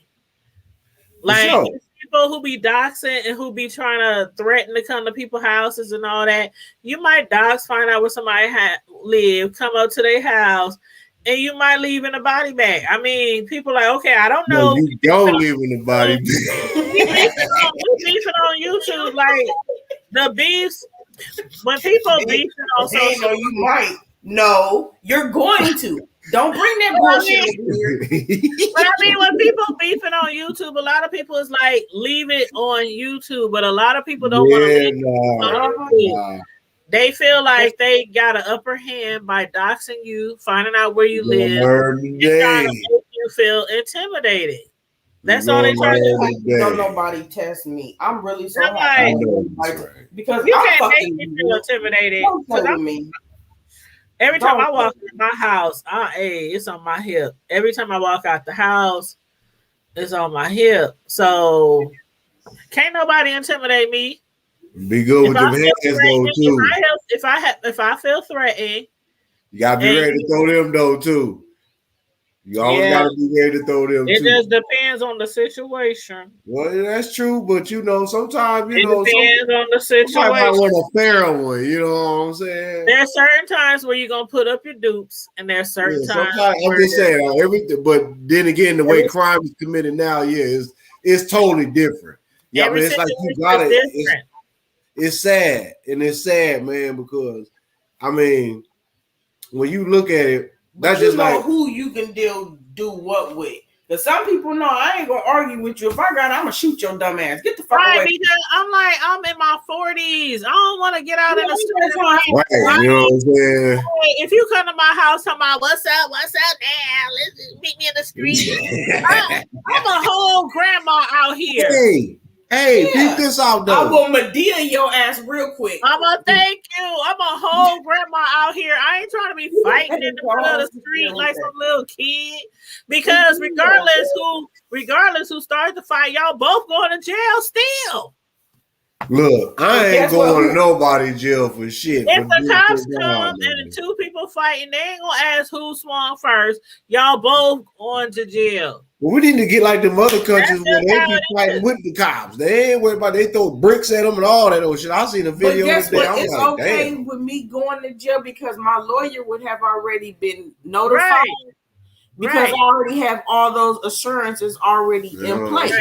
So therefore, another thing, and that's why also you get your restraining order. Like a lot of people, that's some bull. You scared because you got a As restraining you can order. see. No, that ain't why you get a restraining order. You don't get it because you scared. You get it because if a bitch come to you after they know you got a restraining order on them, whatever happens after that, that's on them. You can come on down here to Texas. Well, we can get them. Yeah, we can get it in. You ain't about to. I'll give you a restraining order. I'm just saying. Some bullshit. But so you know, I'm just saying. No, fuck a restraining order. That's why they don't prosecute restraining orders down here as much as they do because they know you got the right to heat your ass That's up. what I'm saying. If somebody threatens to come to your house and they threaten you, harass you, you get a restraining order, and they come to your house, it's like, okay, I did my part. I went to the law. I put a restraining order on them. They still trying to come at me. It is what it is. It is what it is. But see, back in the day when you would fight, everybody could fight, and maybe one person, maybe the person who started it would go to jail.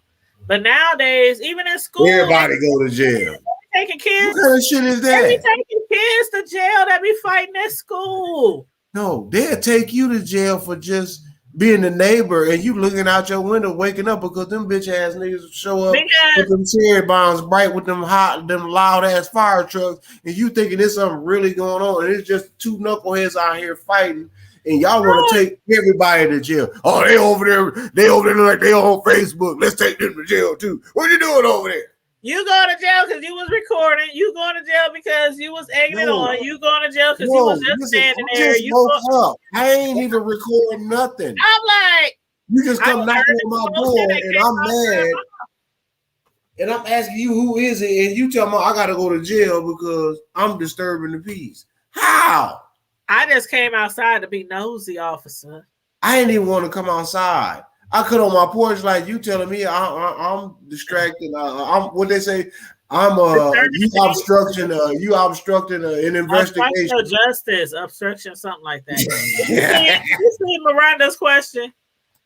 No, family. I ain't never been in the Navy or the Army. More of a street military, but you know that's a whole nother ball game, family. I just got discipline. Only got street creds. You know what I'm saying? You know, youngest of 5 brothers, grandpa, beautiful wife, 11 years been knowing since middle school. Yes, Oh, beautiful wife. yeah. One of my favorite married couples. Already. So, Y'all be having me rolling. Oh my God. I'll be man, like, it got to go down. You know what I'm saying? So, hey, man. I'm telling y'all need to start y'all channel. Y'all as a couple, y'all be cracking me up. She said, "Oh, she trying to get on the USAA." I know that's right. Go on here, so sister. There you go ahead. Yes, USAA is the truth though. That's down in the San Antonio. You know what I'm saying? That's there too. Yeah, she said she been married 15 years. I'll take that too. Yeah, USAA is the truth. With y'all, I'm trying. Hey, sir. Oh, you should watch Moonshiners, Tanya. Watch Moonshiners? Yeah, you should watch that. I know, right? About Moonshine. It sounds familiar. It's on was that Discovery? Paramount, one of them channels, but it's the Moonshiners. One of them. National Geographic. You know the Moonshiners. I'm looking it up right now. Moonshine. It sounds familiar. It's like, well, I don't know. They've been on for a minute. And you just watch how they have just evolved and just how moonshining has, because you talking about Moonshiners. Cut backwoods. Yep, I'm looking at it now. Oh, it be going down. Oh yeah, they got Jim Tom and on the Discovery Channel. Yep. They ain't talking about season. I know, right? Hold up, you know what? Matter of fact, already. Matter of fact, she said I saw her peeking like who's talking about her. Right, I said all is well. That's all good. I just saw that, but no, they both cool. They great husband wife couple. They both cool. But y'all, have y'all seen that one movie with Regina? It's the cowboy movie with Regina. I'm about to watch it after I get off of here with you. Yeah, she watched it while her black ass watching. I'm at work. Well, you don't fall asleep on the shit anyway. How the hell is that gonna happen? Watch. Can you hear me? Yes, ma'am. She was like, oh no, who is this talking to my husband? Hold up, Miss Cisco, you got feedback, so I'm gonna mute you. Can you hear me now? Yep, I can hear you. Go ahead, baby. Yeah. She's like, who's this talking to my husband? You good, family? How you doing? To put them years out there, I've been married for 15 years. How about that? Let me tell you about the first argument with my husband was over a pork chop. There was only one pork chop left, and he fried it. That was our first argument. And I called my mama up, and we didn't have we was low on canned goods, and I love to keep canned goods, rows and rows and rows of canned goods. And my mama said, why he's raising his voice, honey? She came over packed. I'm talking about she was packed heavy, honey. She came over and she said, you ain't gonna be doing nothing to my daughter because my husband's over a real. pork chop dinner, a pork chop sandwich, and some canned goods. Show right. Until this day, I have a pantry full of corn. I got a pantry full of green beans. It looked like a grocery store. He will not let it get low. You hear me? Oh, that is so funny. Pork chop sandwich. Ooh. That better? Yeah, that's better. Wait. I gotta mute you, Miss Cislo. You got a window open somewhere. But Miranda, they say that the husband or significant other, they're supposed to get the biggest piece of meat. So did he get the biggest piece of meat and still wanted the last piece? That was the only pork chop. Oh. That's crowded. Where's the rest of those chops? Well, we only had one. We only had one, and he fried it up. And that was back in the day when we were just eating out every day and just living it up. And my canned goods got low, and I was upset about it. And he had to share that pork chop. Like, yeah. You hear her say rock, paper, scissors. Rock, paper, scissors. Right, and still to this day, 15 years later, that we still have like petty art. We ain't never really had a real serious argument. It's all about petty stuff.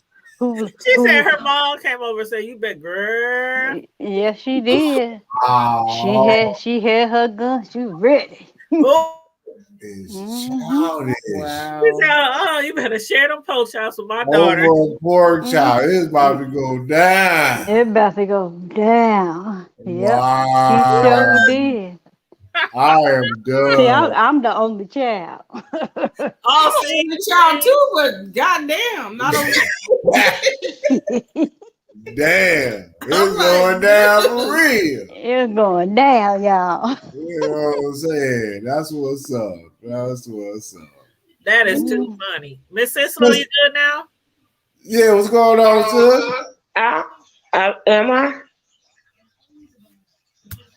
I closed everything out. Yeah, you good. You good now. Are you live? You know, are you live on Facebook? Hold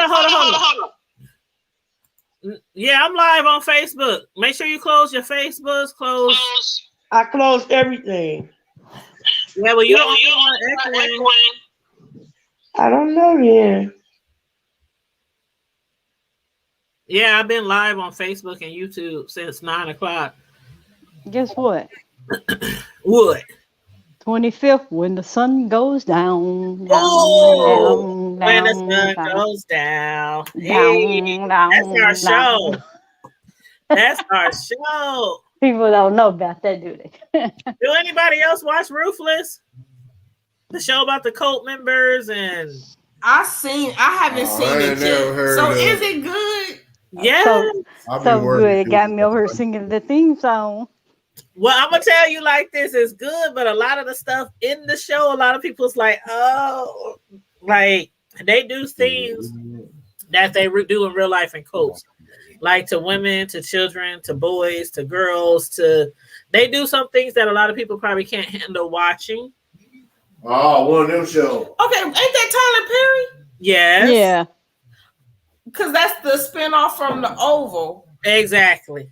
Because I watched The Oval because that shit is funny as hell. Yeah.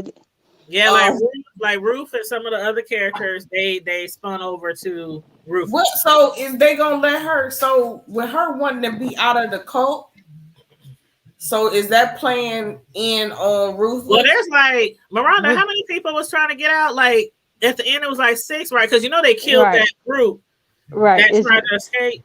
So it's 1, 2, 3, and then 4, 5. Yeah, it's like 5 or 6. Yeah. Yeah. They're still alive. Yep. Mm-hmm. So they still got Barry's, like, is Barry's daughter? Yeah, she's still in there. She's still there. Yep. Oh, okay. Because that, like I said, I didn't watch that one. You gotta watch it. Man, it's one of those shows where you absolutely have to watch from the beginning and just binge watch. Yeah, I love it. Show. Oh, it's so good. It's so good. Did you lose sleep when I do that? You won't be asleep on this one. You would. When I tell you, you will not be asleep. That's the thing. We'll literally binge watch like an entire season. It's one of those shows where you ever binge watch the show all night and you had to be at work in the morning, but it's so good you couldn't turn it off. Yeah, I did that with Greenleaf. I did that with Greenleaf, and yes.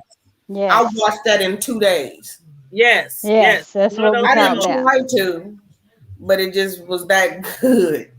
So yeah, you always anticipate. Oh, I love Greenleaf too. Yes. Did y'all watch The Family Business? You watched the season 3?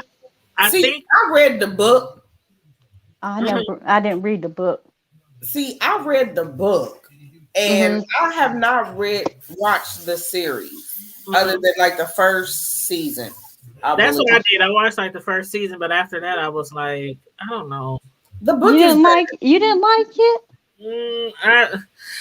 Miranda, with me, a show has to really just pull me. I'm either all the way in or I'm not. Well, Junior's arms pulled me in his sexy self. Well, yeah, read the book. Like Queen Sugar.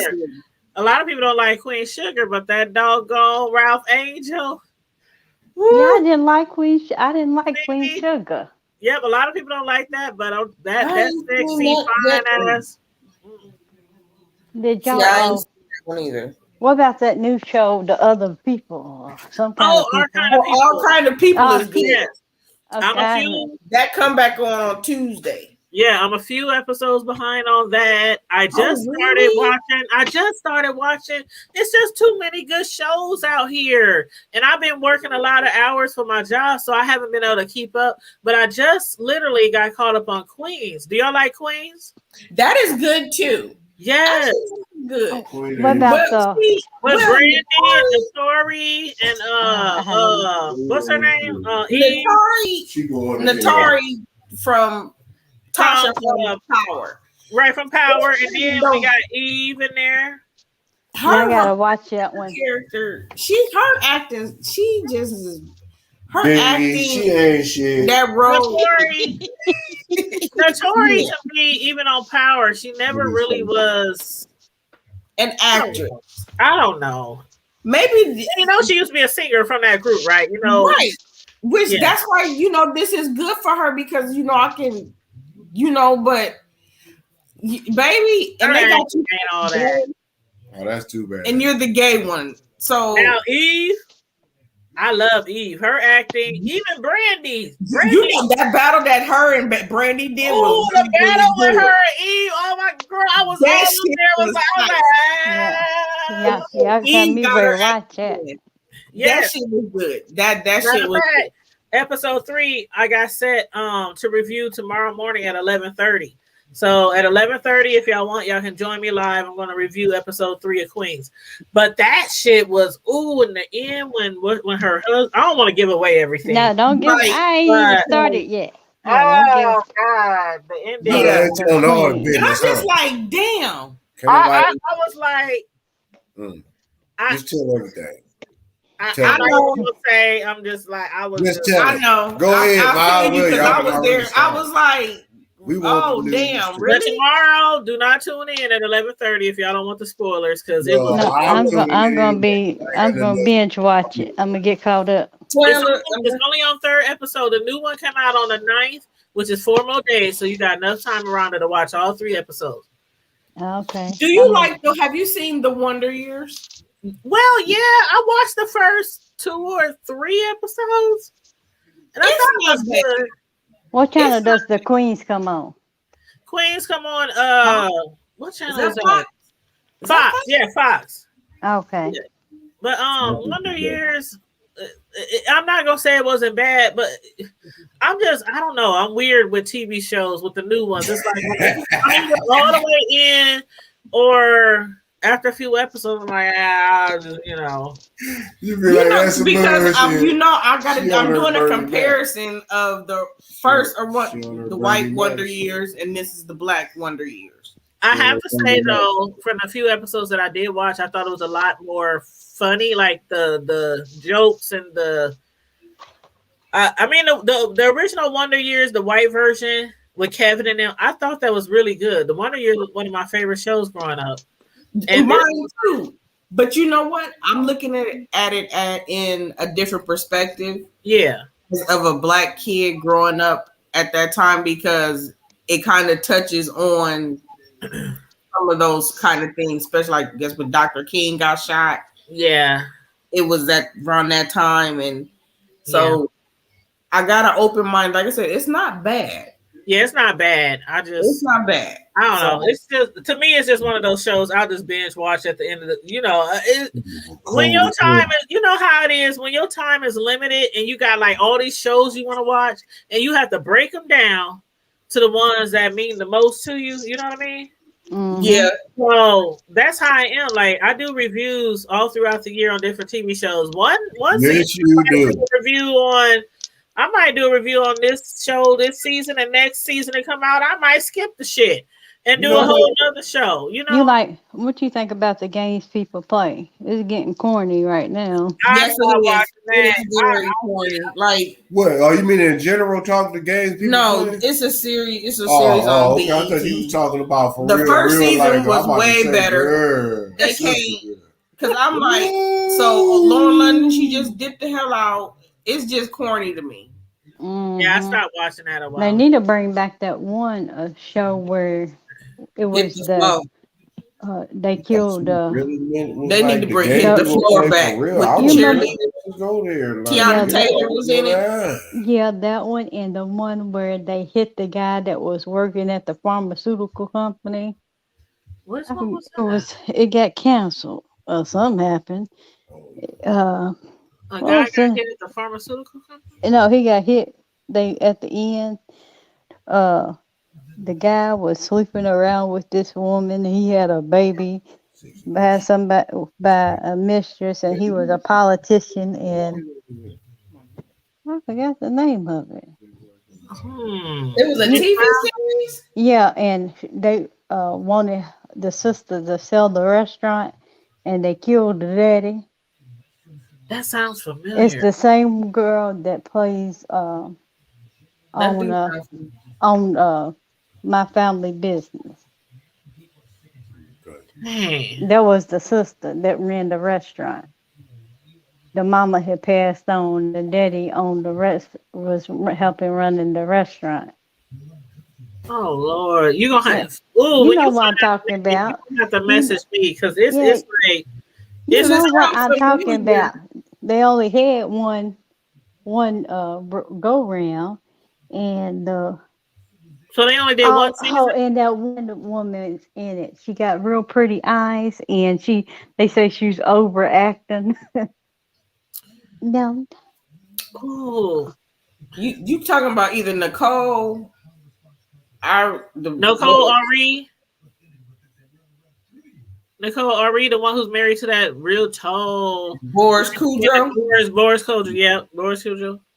I don't know her name, but she was like, Nicole Parker. No, darling. Yeah, Nicole Ari Parker. And then she's like, what did they have to do? I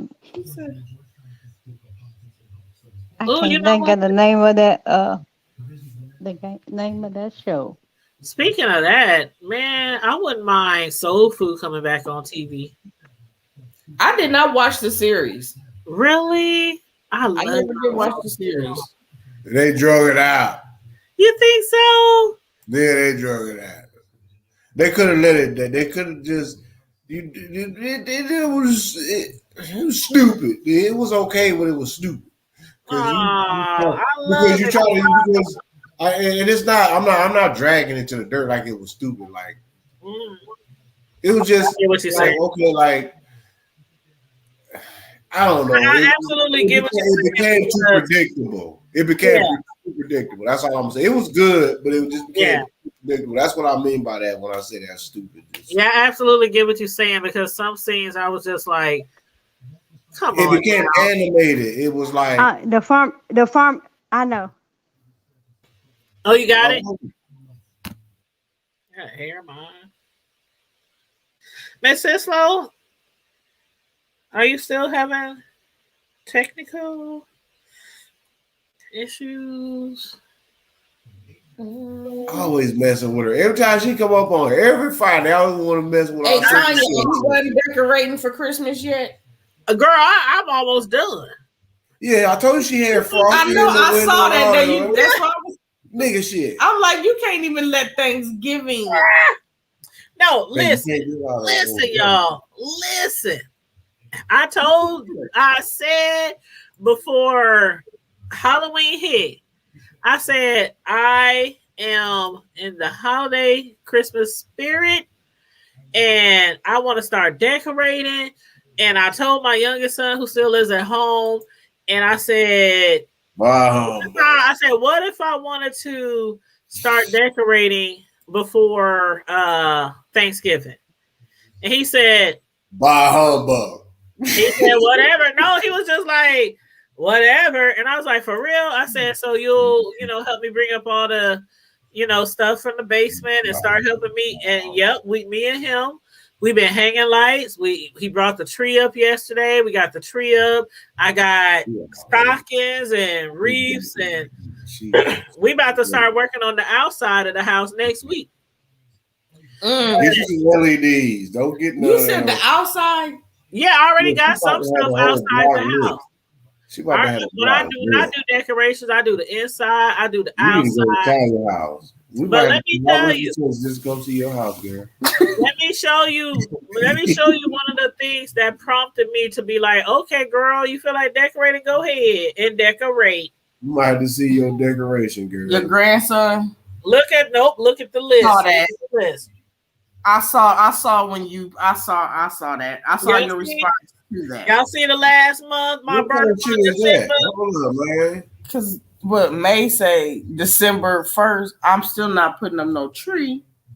Huh? What the hell? Y'all see what it says for December birthdays, which is me. It says your birth month is when you should put up your Christmas tree. Now, I saw this picture on Facebook. Well, I'm already late. After. And I don't even do the Christmas tree.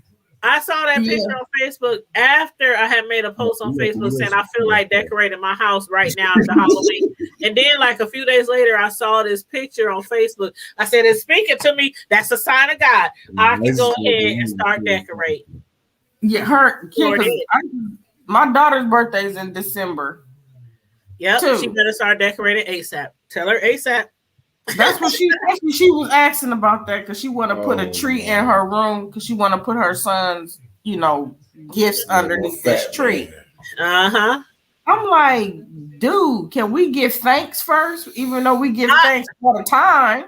I don't know why. I was just like, Halloween. And actually, you really don't even get past Halloween. I never. Veterans Day, y'all talking about Christmas. Ain't nobody even ate a turkey, not a gobble, not a sweet potato, no nothing. Ain't no turkey, no drink, no cornbread, ain't no goblin gravy, ain't no nothing. Not a nair nutter. And y'all talking about Christmas. Tone, if you came on my house right now, you'd be like, think you in the Twilight Zone. I'll probably start singing Frosty the Snowman. The Christmas tree is lit up right now. We turn it on. Temptation Christmas playing. I'll probably start singing Frosty the Snowman. No, she playing Temptations Christmas. No, and I was looking for all my music CDs the other day. Y'all think I'm playing Charles Brown Christmas? Yeah, real talk, because I got the Charlie Brown. I'll probably start playing some old Tannenbaum on the piano. Miranda, tell him leave me alone, Miranda. No, I'm serious. I have never had the desire. I think it just has something to maybe do with everything that people have been going through the last year. I'm telling you, when October hit, I was just like, I just feel like in the mood for the holidays, for Christmas, Thanksgiving. I used to holler that out. A real tree, or you got an artificial tree? No, I bought a black tree like last year, so I still have that black tree. I used to holler out Merry Christmas in the public with the kids, like in the middle of the summer or like about Valentine's Day. They'd be like, "Are you kidding me?" My daughter, you know that song. We wish you a Merry Christmas. Yeah. My daughter thought they were saying, "You wish you were American." Wow. For the longest, I was like, when you really just when I stopped listening to what she this was. We wish you American. We wish you American. She said, "You wish you were American." I was like, "What?" That's interesting. When I actually stopped to listen to what she was saying, I was like, "Oh my God!" Ooh. Yeah, she thought for the longest, like that's like some of them rap songs by some of these younger, newer rappers. When my kids was growing up, I really be thinking I'm singing the hell out of them rap songs, and my sons be like, "Mama, you saying everything in that verse is wrong." I'm like, "Well, that's how I hear it, so that's how I'm gonna sing it." You too. So I be all wrong. The verses, the lyrics. Oh, I'm not alone. But I be on beat. I be on beat though. I bet you I was on beat. Exactly. Y'all be shameless. I know. Check this out, y'all. Why I got Christmas presents already under the tree? I believe it, and actually, if my daughter could, she probably would too. I started Christmas shopping like 2 weeks ago. And they all for your grandson, ain't it? Nope. They're not all his. They're not all his. I got some for my oldest son, some for even the girlfriends. I got gifts under the tree, child, because you know what they saying about the truck drivers and how ain't nothing gonna be on the shelves. Like I did all my Thanksgiving food. I got turkeys, ham. I bought all that shit like last week, the week before. I've been having my turkey for like 2 weeks, so I kind of like got a head start because they make it seem like we ain't gonna have shit in the stove. We ain't. So yeah, I already started like everything that we need for Thanksgiving. I got all that. This shit is a joke. This shit ain't no joke. And see, be hungry, man. I'm not trying to take it as a joke. I'm really That's trying why to take it serious. Right. I'm really trying to take it serious. And I watch the news every day on the news. Truck drivers needed, food still sitting at the porch, food sitting here. I'm like, let me go ahead and I knew them stamps was rolling around the first of the month, and things I don't get. So I made sure I got all my stuff before the EBTs. Amazon about to take over the whole delivery game. They is. And they're going to link up with UPS and FedEx. They're going to utilize them like they always do. Yeah, because you saw the news. And it's going to keep UPS. It's all about, this is a big-ass game. Mm-hmm. And it ain't that we're running, it ain't that you can't get the shit off the ships and the shit is loaded at the docks. Well, please tell me what it is, because I don't understand. Like, how are they basically, we buying too much shit. Oh. Because you got to remember that pandemic, or however you want to take it, that produced a lot of revenue. Or kind of like a little bit too much revenue. And a lot of people sat on that money. When you talk about millions of people getting thousands, I mean, that adds up to like billions, hundreds of billions. There's a lot of funds that is out, and people are just going hog ape shit crazy. So when you have an overflow of just buying up every damn thing, of course it's going to make it look like as though, well, damn, they not loading nothing up off the ships. They can't do nothing. Yeah, they making it like people just quitting their jobs or driving trucks or. Because you don't have enough. Right now, the supply and demand ain't adding up. Excuse me. Because you got people like, for instance, there was a story that I just seen on Instagram earlier this morning. There was, they have been calling some, like in certain areas, they've been calling like some emergency meetings with like real estate people in real estate, because right now, if you look at the record, the only ones that's getting access to all these, like what Zillow did when they sold all them properties and all that stuff, the only ones that's getting access to that is institutional investors, or certain level of people, that's getting access to these deals. But the general public is kept out. But yet and still, all this money is floating around. Y'all saying that all these products cannot be loaded off the ship. Why is it that these products cannot be loaded off the ship? Is it not enough, or is it too much? And you don't have enough with the supply and demand chain to get this shit delivered. So who's going to take bold hold of this delivery? Who's going to start dealing with this headache of transportation and logistics? What's going on? Is this the next level of the pandemic with the corona? Is this the second level event of the pandemic when they shut everything down? Now we're about to start holding everything and shipping at bay. You muted.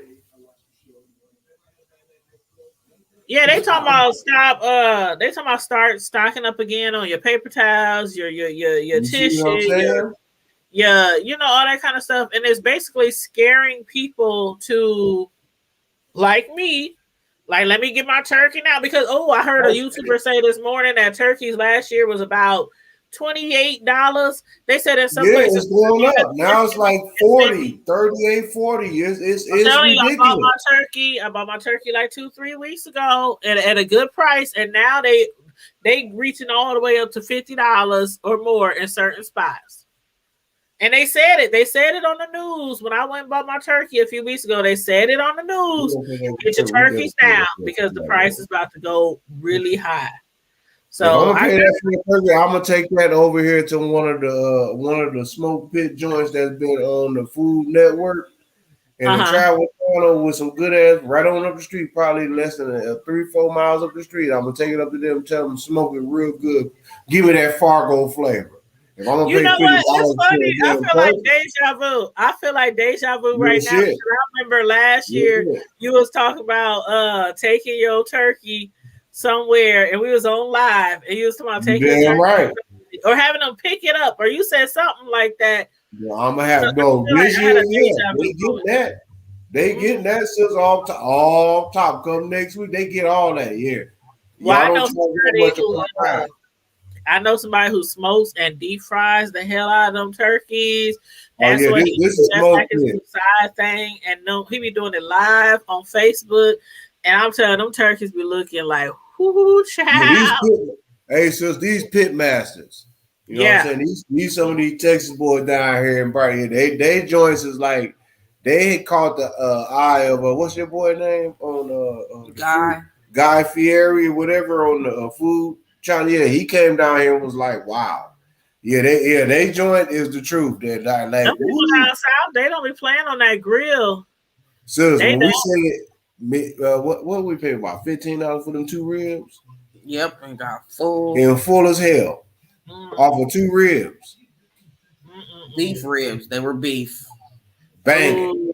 That sounds so good right now. Some ribs. Oh man, and they only serve them down here Wednesday through Saturday. I might have to put some ribs on the grill for Christmas now. I ain't had no nice ribs in a minute. And I love to make them home. I love to make them at home. Yeah. But I have to admit I'm not ashamed. People been talking stuff to me, but I got lights in the living room, all around the living room. I got lights all around my kitchen, in the bedroom windows. Everywhere, huh? I got like all inside the house, my Santas, my Frosties, my youngest son's girlfriend came over this evening, and she's like, "Oh my gosh, it's so pretty in here. It looks like Christmas and Wonderland in here." I'm like, she's like, "Oh my gosh, you got a tree up." It was so. I bet you really got it lit up in there. Girlfriend was like, "You got a whole tree up, like." Wow. I said yes, and I was showing her everything. I said, "Look over here, look over here." She was like, "Oh my gosh." That's funny. Yeah, my son's girlfriend, she didn't expect to see that when she walked in the house. She was like, "Oh my God, we just gave out candy, because we all go to the same church." She was like, "Dang, we just gave out candy 2 days ago on Halloween." But yeah, I'm in a Christmas spirit, so it is what it is. But yeah, I'm really looking forward to Thanksgiving and Christmas. And Miranda looks like she dropped off. Good night, Miranda. Thanks for jumping on the screen with us. I don't know what happened to Miss Sislo. Her, I don't know, her phone or whatever be acting up sometimes. So, but yeah, so everybody that came in tonight, everybody that joined in the chat, jumped up on the screen, put your comments in the chat. We appreciate everybody that showed up tonight. As always, we have a lot of fun on Friday Night Live, just shooting the shit, talking about any and everything. So everybody, make sure you like the video, share the video, subscribe to the channel if you're not already subscribed. Tone, And wifey, I'm gonna holler at you guys later. Thanks for joining me as usual. You know, I love you guys. Much love to you guys. Much love to you guys. And have a wonderful weekend. A wonderful week. And hey, tell your wife where she at. I don't see her. Man. Tell her I'm gonna be live. What's up? Tell her I'm gonna be live at 11:30 tomorrow morning. We're gonna be talking about Queens. Okay. I'm happy. Okay. Yeah. All right, huh? Yep. All right. See you guys later. Stay safe, be blessed, remain vigilant at all times, and look out for someone else instead of just yourself. Keep it hood. Bye. Already, y'all. Peace and love. Peace and love. Love you guys. Bye-bye. All right.